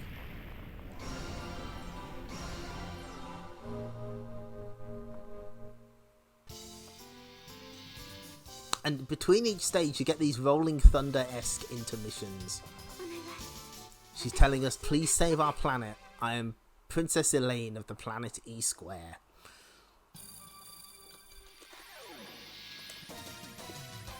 There are, of course, hidden items across the place. But for now, we're in the ball pit. I don't know whether we'll finish this game tonight, because it does take a while. And, you know, I'm not great at shoot-em-ups. Plus, there is another game I have to show off tonight. It's very important that we show that game off.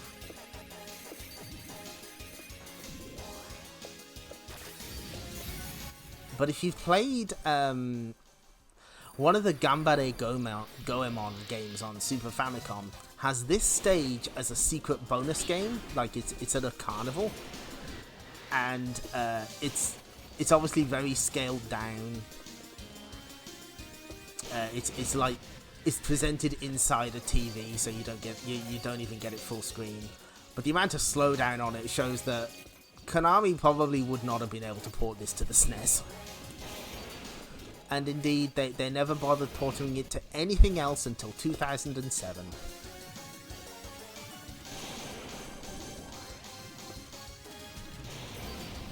And yes, this did see the Salamander collection was by M2, so it did get proper treatment. The only downside is that release only has the Japanese version. You don't get to sample the you don't get to sample the world version, which we will. Oh, we will.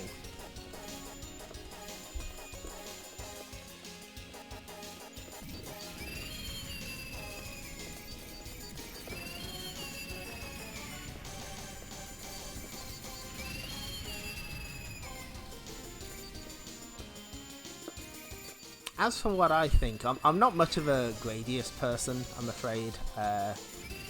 I'm no good at I'm no good at shoot 'em ups, can you tell?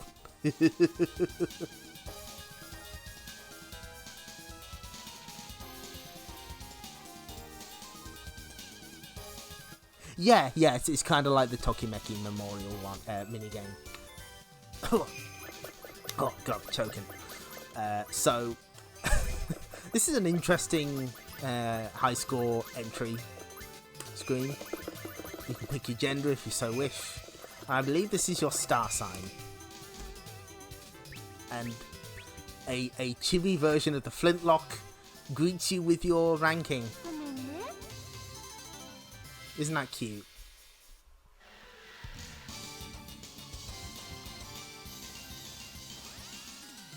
Yeah, this absolutely would not have worked on a home console. So, that's the Japanese version. I want to show you the real shit. What did they do to this game?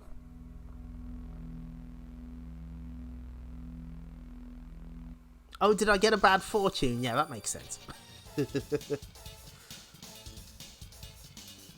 So, this was... Yeah, this got a Western release. I don't think it got much distribution. Now it's given us... So, the weapon screen has been replaced with all these stats instead. That's interesting. I'm sure that's not...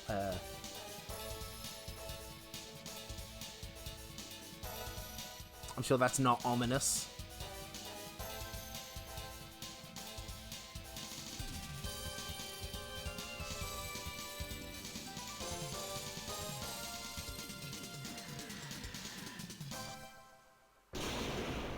There's no pronunciation guide this time. It's just a... Oh, this is new. This version has 2-player co-op. That's interesting. And in fact, one of the extra settings is you can play as the player 2 ship if you want, because they have slightly different designs.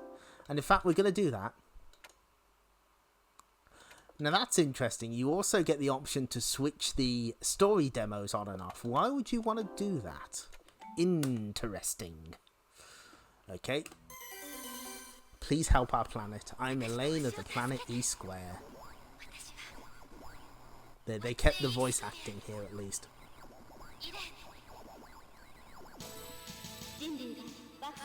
In the days when man made it possible to easily between planets, the Earth received an urgent message from planet E Square.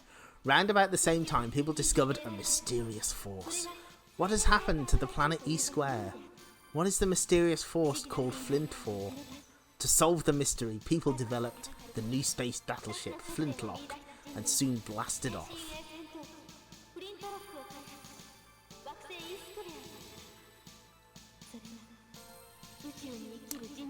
Princess Elaine must now be rescued by the humans living in outer space.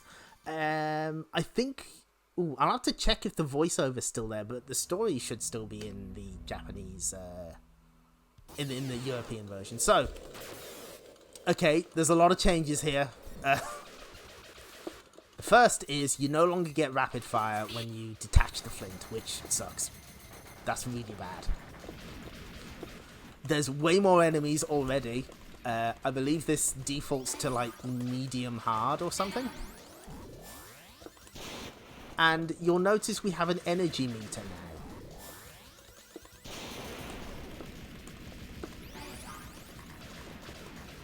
That's...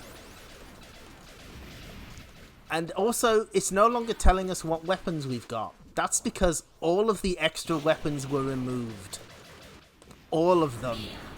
There's like 6 weapons and they're all gone. Also, I'm not sure if you can hear this on the stream, but the sound balance has been completely changed in this version, so it emphasizes sound effects rather than the music. So you can barely hear any of the incredibly hot jams, which is... Why would you do that? These jams are great. Leave them in. So what you get as a trade-off is you get a single weapon that can be upgraded, and you also get little missiles that you don't get otherwise.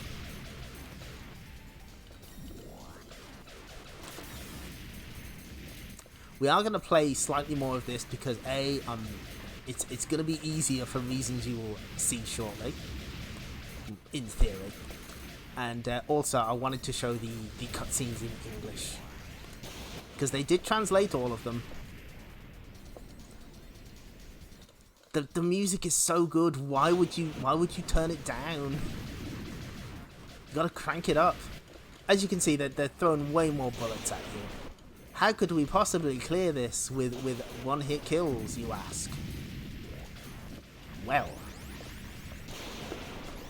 the trick there is that you have an energy meter. You get to tank damage. We haven't been hit yet, but when you do get hit, your energy meter just takes a hit instead of you blowing up.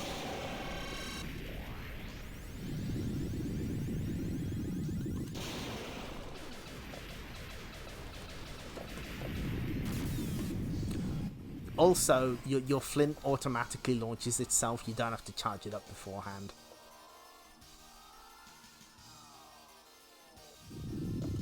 Maybe it is an oversight, but it's kind of hard to ignore though. It's pretty bad.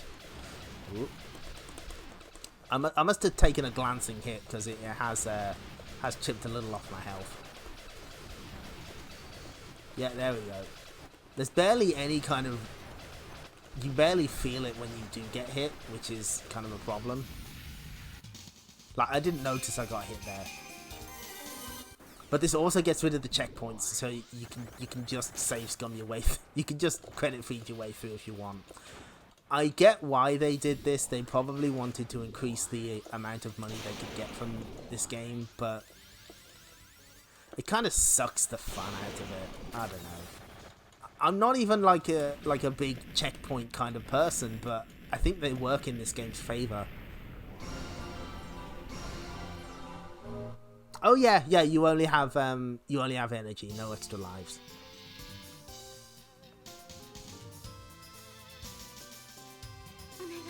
Please help our planet.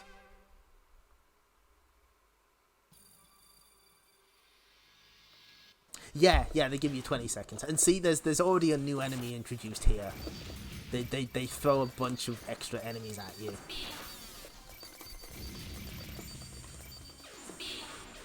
So it's kind of it incentivizes you to continue playing, I suppose. It's which would be better for arcade operators, because they'd be like, well, you know, I want people to keep putting coins in.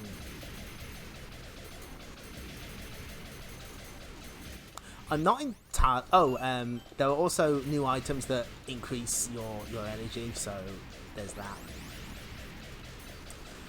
I mean, the other thing is, I'm not entirely certain when this came out, but if it was around the time of Street Fighter 2, Konami probably wanted to give this game the best chance that it had at making money for arcade operators.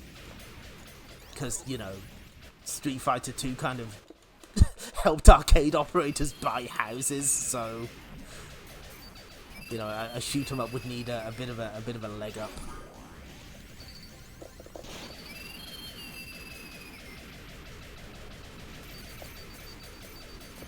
Yeah, I think it was like 3 minutes is like the optimal playtime for a single credit. I also know there's at least a few games out there that have like a minimum game time that you can set in the options. I can't remember which ones right now, but I know it's an option.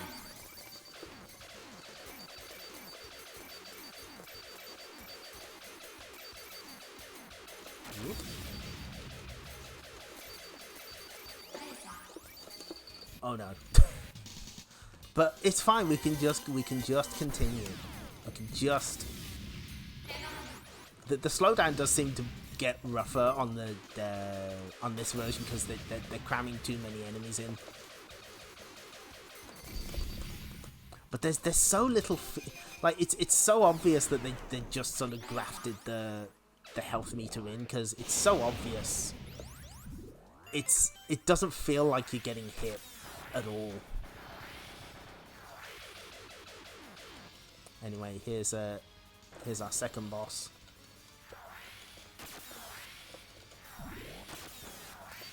I feel bad not showing off the Japanese version, but there's kind of not much we can do about that, because I'd need to practice it more. We will come back to it at some point. I would like to try and, you know, clear the Japanese version. That will be for another stream. For now, we're just gonna easy mode our way through. At least until stage 4. That's what I'd like to get to.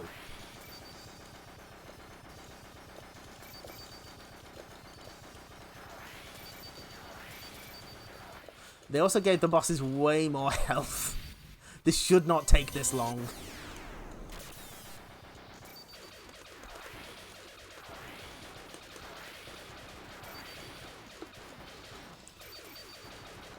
Just slot yourself in there, flintlock. Ugh.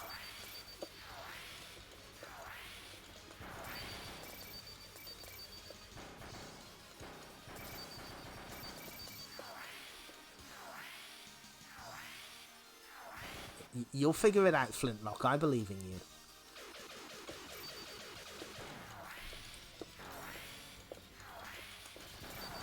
Oh, you were so close. There we are. We just need to sit for a while.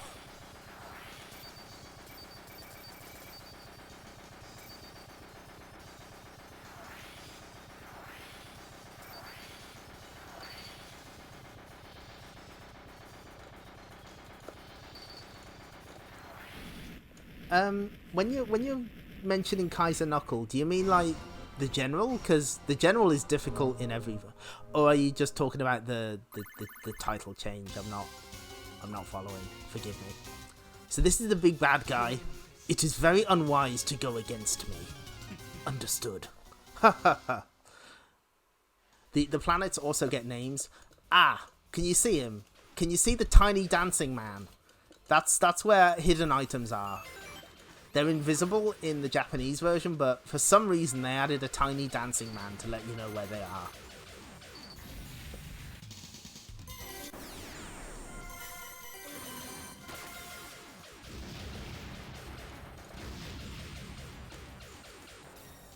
Oh, title changes. Yeah.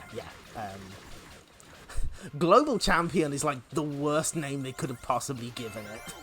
It's so generic. Kaiser Knuckle is a way better name.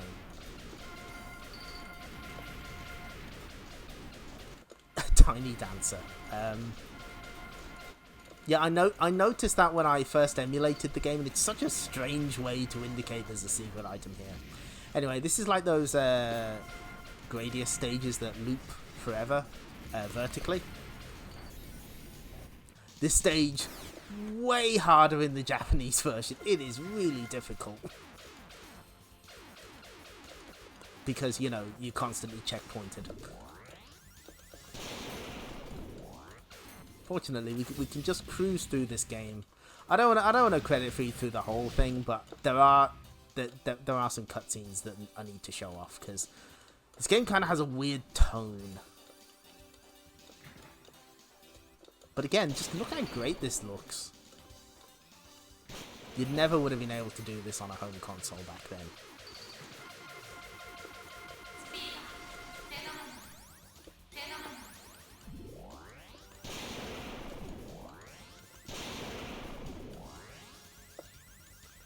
Now, get ready for one of the gnarliest bosses you've ever seen in a shoot 'em up.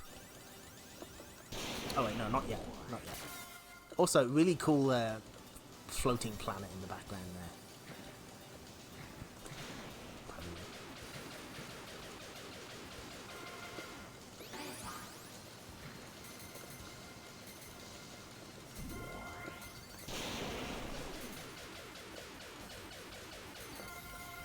Oops.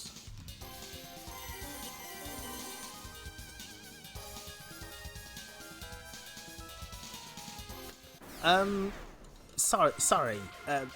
Forgive me. There aren't, as far as I'm aware, there aren't any gameplay changes between Global Champion and Kaiser Knuckle, unless you change the settings. There are settings for 5-button mode in Global Champion that aren't present in Kaiser Knuckle, but there's no fundamental changes to the gameplay like this, because I've actually played Kaiser Knuckle on stream. It was on the Taito Egret 2 Mini. Anyway, here's the gnarliest shoot-'em-up boss you've ever seen. Check this guy out. Just a giant dragon, and we're gonna shove the flintlock into his brain.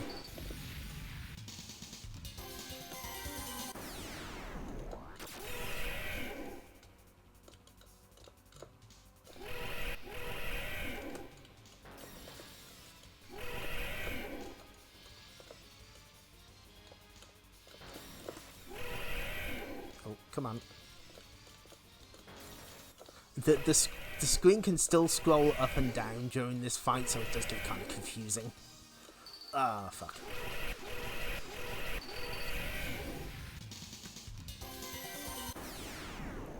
Global Champion versus Martial Champion. I'd play it.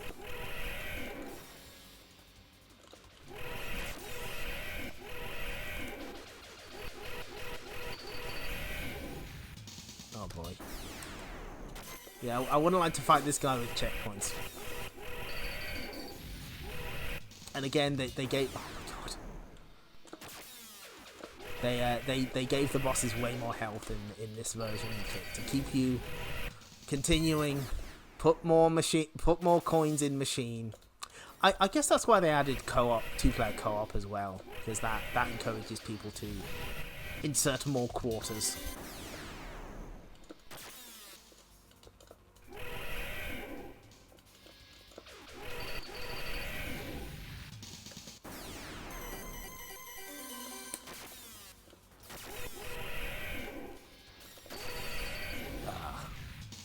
Probably better if I actually learn how to fight this boss. But we're nearly done. And there he goes. He's got no brain anymore. Bless him. So this is where it gets a bit weird. Who are they? Kya.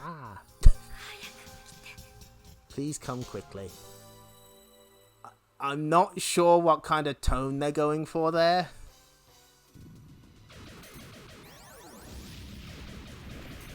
It's very Japanese home computer, if you catch my drift. Anyway, this stage is really... This is the guts stage. Welcome. The guts twitch when you get too close to them. That's cool.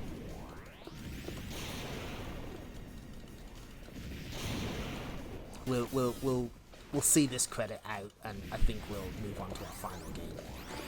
I would like to show off more of this another time, but I'm glad that it got a home port, finally.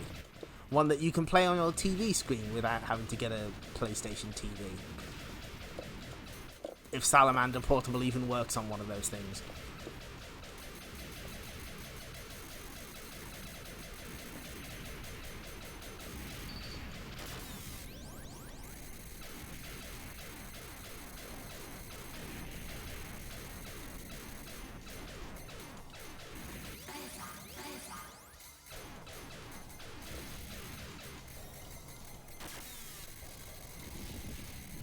Cutscenes are heaven and hell themed, but you play as a cartoony duck. What game is that? I must know. Please tell me. What game is that? It can't be Dynamite Ducks. There's no way.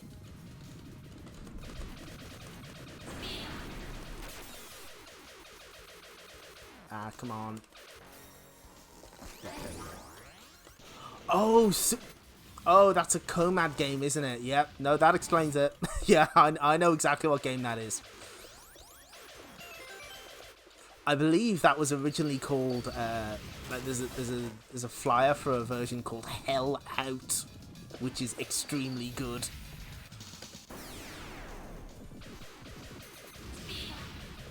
Yes, the opponent got it right. Yeah, there's the undumped Hell Out version.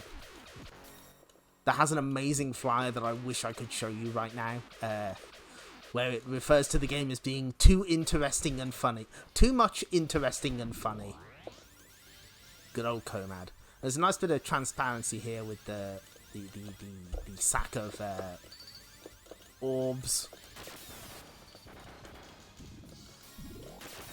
The trick here is to just shove the force in there and just kind of let it do its work. While avoiding the hands. Of course, I'm not very good at this. Thank you, the opponent, for linking to the Hell Out flyer. That is going to give somebody nightmares.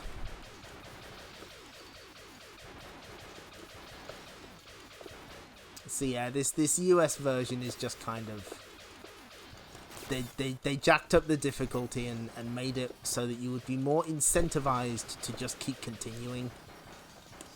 Which, I mean, I guess it worked. We're here, aren't we? I think we'll call it there. There are a couple more cutscenes that are similarly weird as like the last one. I'd need to... it's been a long time since I played this properly though, so I need to... I think to replay it.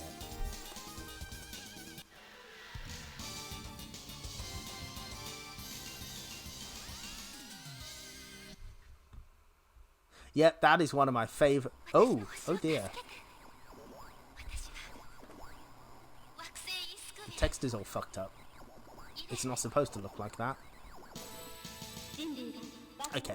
Oh, yeah, no, the text is still fucked up. That's weird. I wonder if that's a emulation glitch or if that's just the way the game is. Anyway, I just want to quickly check something.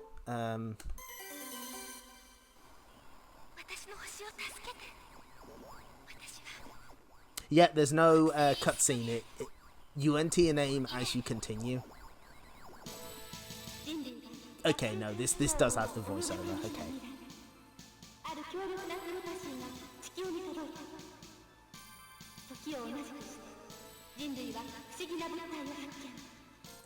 All Comad games do have an off vibe to them. It's a little weird. They are a strange, mysterious company. So okay, that's XEXEX. Here's our final game for tonight. I have saved the best for last. Oh no, don't worry about it. It's easily done. I mean, to be honest, I've actually got some stuff wrong about Crime Fighters on my little website, so I better get to correcting that. I was getting mixed up between the international and Japanese versions, but so if you would like more info on XEXEX, here's a page of my website I probably need to update, but also the cutting room floor has a lot of notes on what they changed. So there you go. For now, though, we're playing a weird little game called Quarth. Quarth? I'm not sure.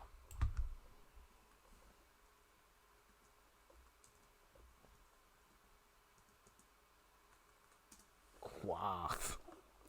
It is on the Game Boy. Imagine that, a puzzle-themed game on the Game Boy. Yes, I actually have the Game Boy port. I have a real cartridge. So this game's weird. I like it though. Let's play the Japanese version first. Oh shit! Hang on. What am I doing? Nope. Is that it? Yeah. I mean, there we go. Quarth. Quarth. yes, it's this is a tie-in for the burgers. There you go. So, yeah, that's all right. So, this is a kind of a hybrid between a puzzle game and a shooting game.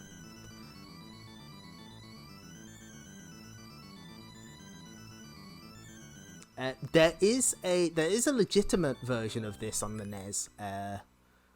There's probably a bootleg as well. So look at this.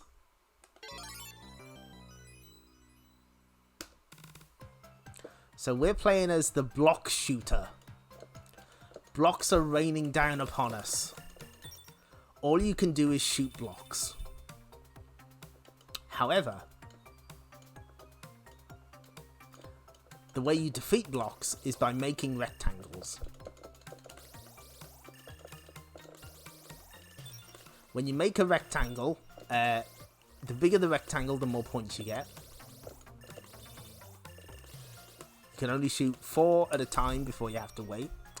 And when you do make a rectangle, you freeze the oncoming blocks temporarily.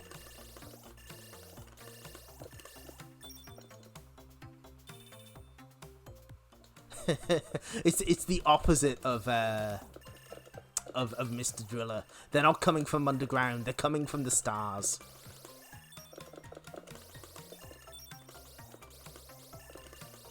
So there's a risk reward here in that you get more points if you make them big, but you don't want to make them too big, otherwise you can't destroy them in time.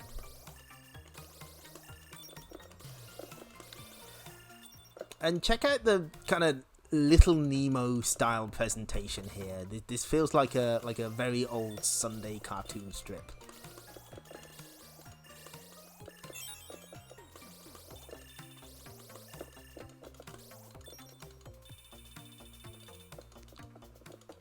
Yeah, the blocks are heading to Earth and we've got to stop them.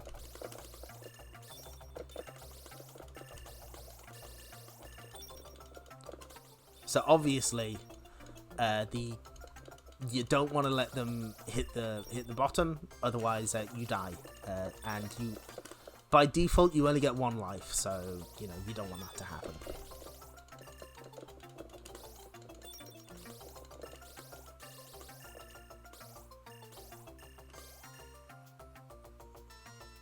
Now, if we destroy this silver one, it destroys everything on screen.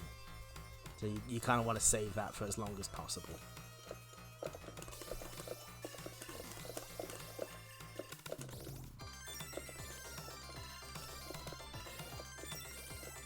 So yeah, this is one of Konami's weirdest arcade games, and I really like it.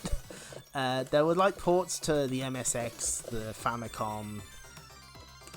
The Game Boy version was released in the West, because of course it was. It's a puzzle game. But aside from that, there was like a PS2 version, also done by Hamster, and then that was it. That was it for like until now.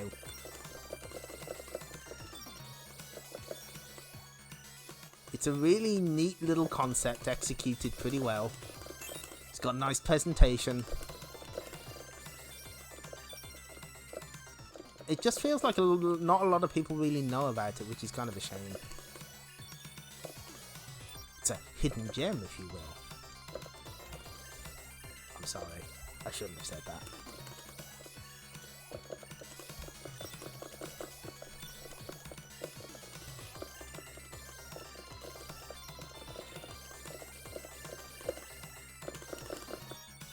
I see we were getting greedy there. So, when you hit a gold one, you clear the stage, and then you move on to the next stage, where the blocks are a different colour and come at you in slightly more complicated formations. Yeah, that wouldn't surprise me if that's the case with the bootleg version. Yes, it was. I think it was like something like Game Center Oritachi series, which was a bunch of PS2 standalone re-releases. They're notably very bad. Like, they're using like an outdated version of MAME, so everything looks fucked up. The emulation isn't very good, and they're generally regarded as kind of really low quality ports. But fortunately, Hamster have improved a lot since then, and I think the Arcade Archives releases are generally pretty alright. There's exceptions. Donkey Kong and Donkey Kong 3 on the Switch are notably not very accurate, mostly for sound reasons. I've heard that for some reason Versus Super Mario Bros. Has really bad input lag, that kind of thing.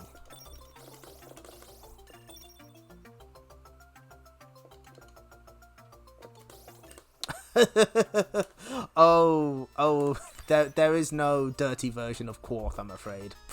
If only. I joke. But yeah, when this actually came out on Arcade Archives, I got a little hooked.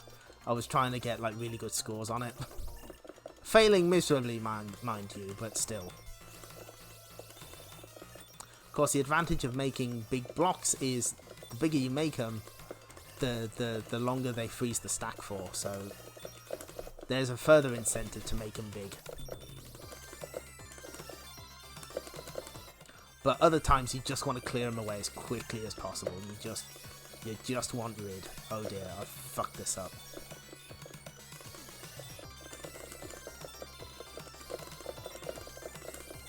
And you sort of start to count how many bullets you're firing out, just so you can make sure you get them. Get the exact number out.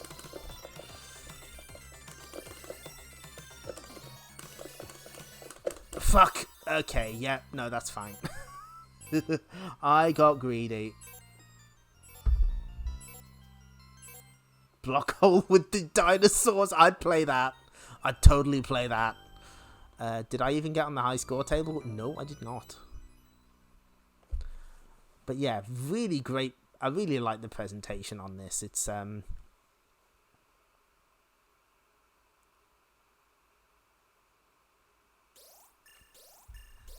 I guess this is the plot of the Tetris movie. Are they still making that? Please tell me they are. I want to watch that. I'm a connoisseur of bad video game movie tie-ins. Block hole with new elves. No, don't put that on me. So, what I'll show off now is the international version, which looks a bit different already. First off, I've heard people shit talk the name Block Hole. No, that's an excellent title. I will not be budged on this. So, The year 1990X, the delicate balance of gravity has disintegrated. The ensuing cataclysm has produced a deadly phenomenon, Block Hole. This destructive force has crashed and devoured everything in its path. It is heading for Earth. So the kind of quaint turn of the century comic strip look is gone, and you're now just piloting a spacecraft. Make a square rectangle to make the blocks disappear.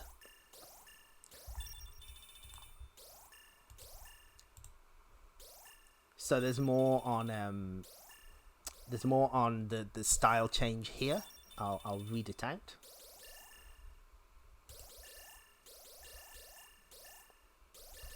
The visuals started off as sci-fi, then they were changed to the pop art because one of the designers made a college thesis on that particular art style, and then they went back to sci-fi to appeal to the overseas.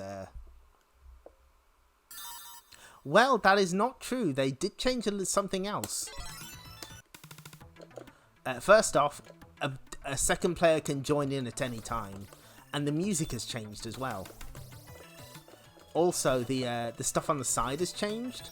In Quarth, you can see that your little ship is being pulled to and fro by a little pulley system, and that's completely gone, which is kind of a shame. Now this is greed. This has been greedy.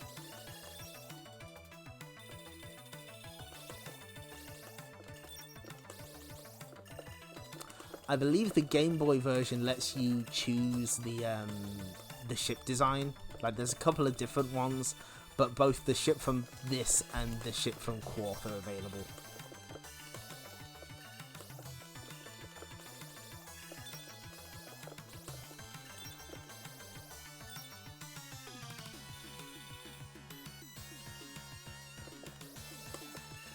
Good. The original block shooter from Quarth also shows up in some Konami flight sim. Like, I think it's called Air Force Delta on PS2. That has a bunch of unlockable ships from other Konami games, including the Flintlock from XEXEX and the block shooter from this, complete with the little cherubs on the side. It was cute.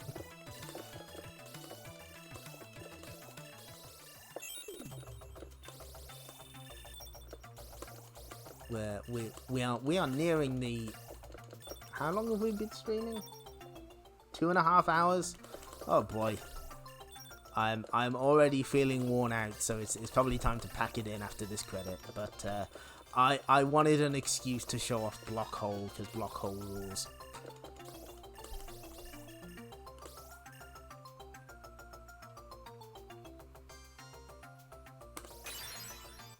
Oh yeah, was there a colour? There was a colour version of Quarth. That is true, on the Game Boy.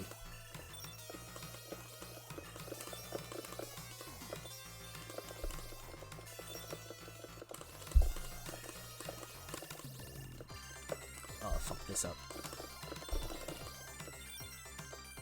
Yeah, the Game Boy version also adds like extra power-ups and stuff.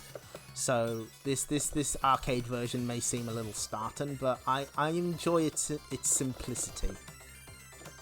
It's a very Moorish kind of game.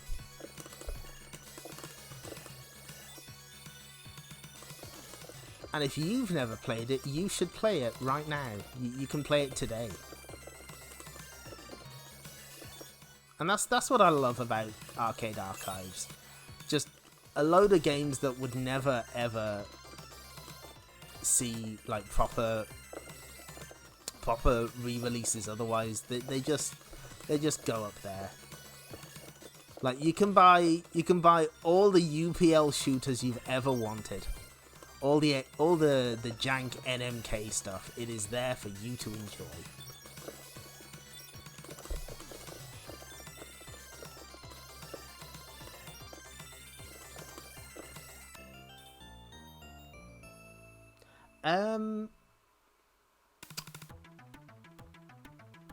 Were they...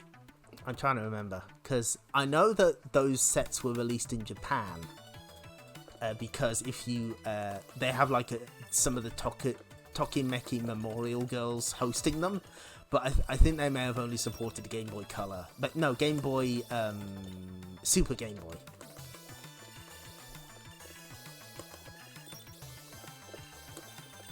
Those sets also had like exclusive versions of games that were otherwise not ported to the Game Boy, like Frogger. You know, original Konami Frogger, not the Hasbro Frogger.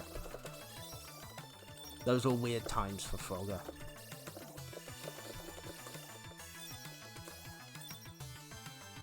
Oh, thanks for showing up, Tin Pot Gamer. I hope you enjoyed. We're kind of wrapping up soon anyway, but it's nice to have you here. You have a nice evening.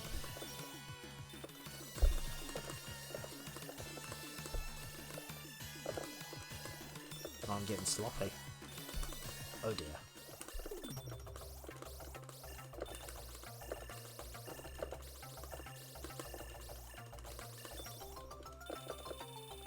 Just let it get as close as possible.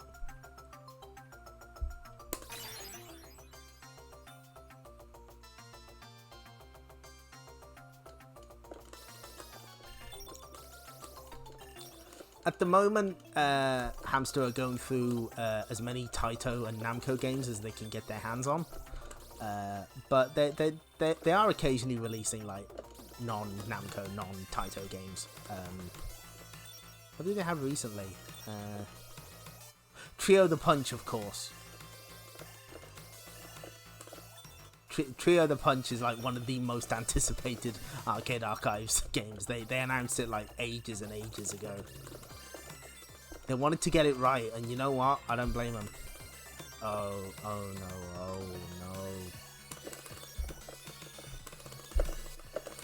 no. No, we're fucked. Okay.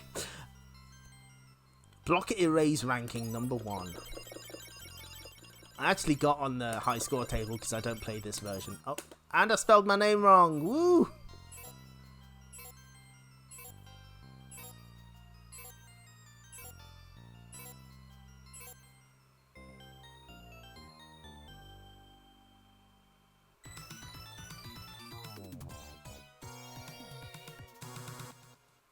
Block Hole. What a video game. What an absolute video game. Yes, Thunder Scepter. Thunder Scepter's really good. That's a Namco game that it's very very Space Harrier-esque, but it was like 1987, and it weirdly the Arcade Archives version has a new song made by the original composer for whatever reason. But that's Thunder Scepter. This is Block Hole, and you should play it. That's what I say.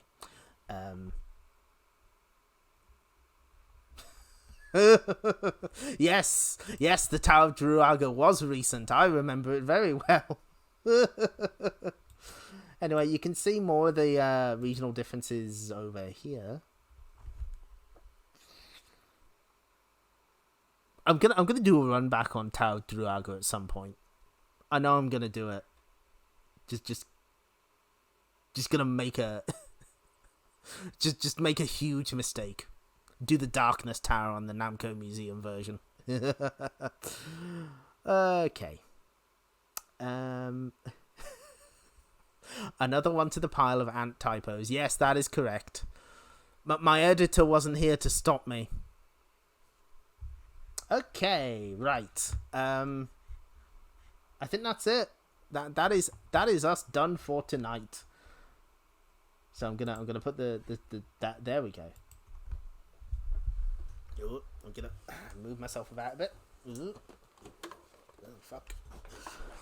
Thanks for showing up, everyone. This is fun. I like any opportunity I can get to show off Quarth and Vendetta. We'll probably come back to XEXEX another day. You know, play it properly, but I just wanted to show the basics here. I hope you had fun. I hope you enjoyed your viewing time here. And what I'm gonna do is,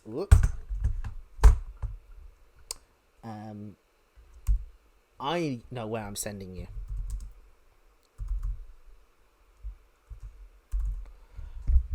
I believe Dot is doing one of her Wheel of Challenges tonight. Let me just check. They're still doing it. Hang on. They should be.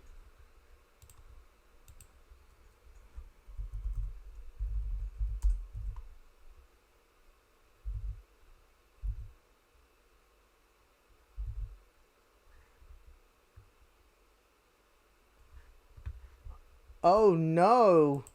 Dot's trying to reach Reptile in the first Mortal Kombat. Go and give her some moral support. Oh. Okay, that should be fun. That should be fun. Well, next stream is going to be Vampire Savior on Capcom Fighting Collection, so that'll be fun. And then we're going to do Rygar next Friday. Maybe. Who knows? Anyway, take care, everyone, and I'll see you next time. Bye-bye.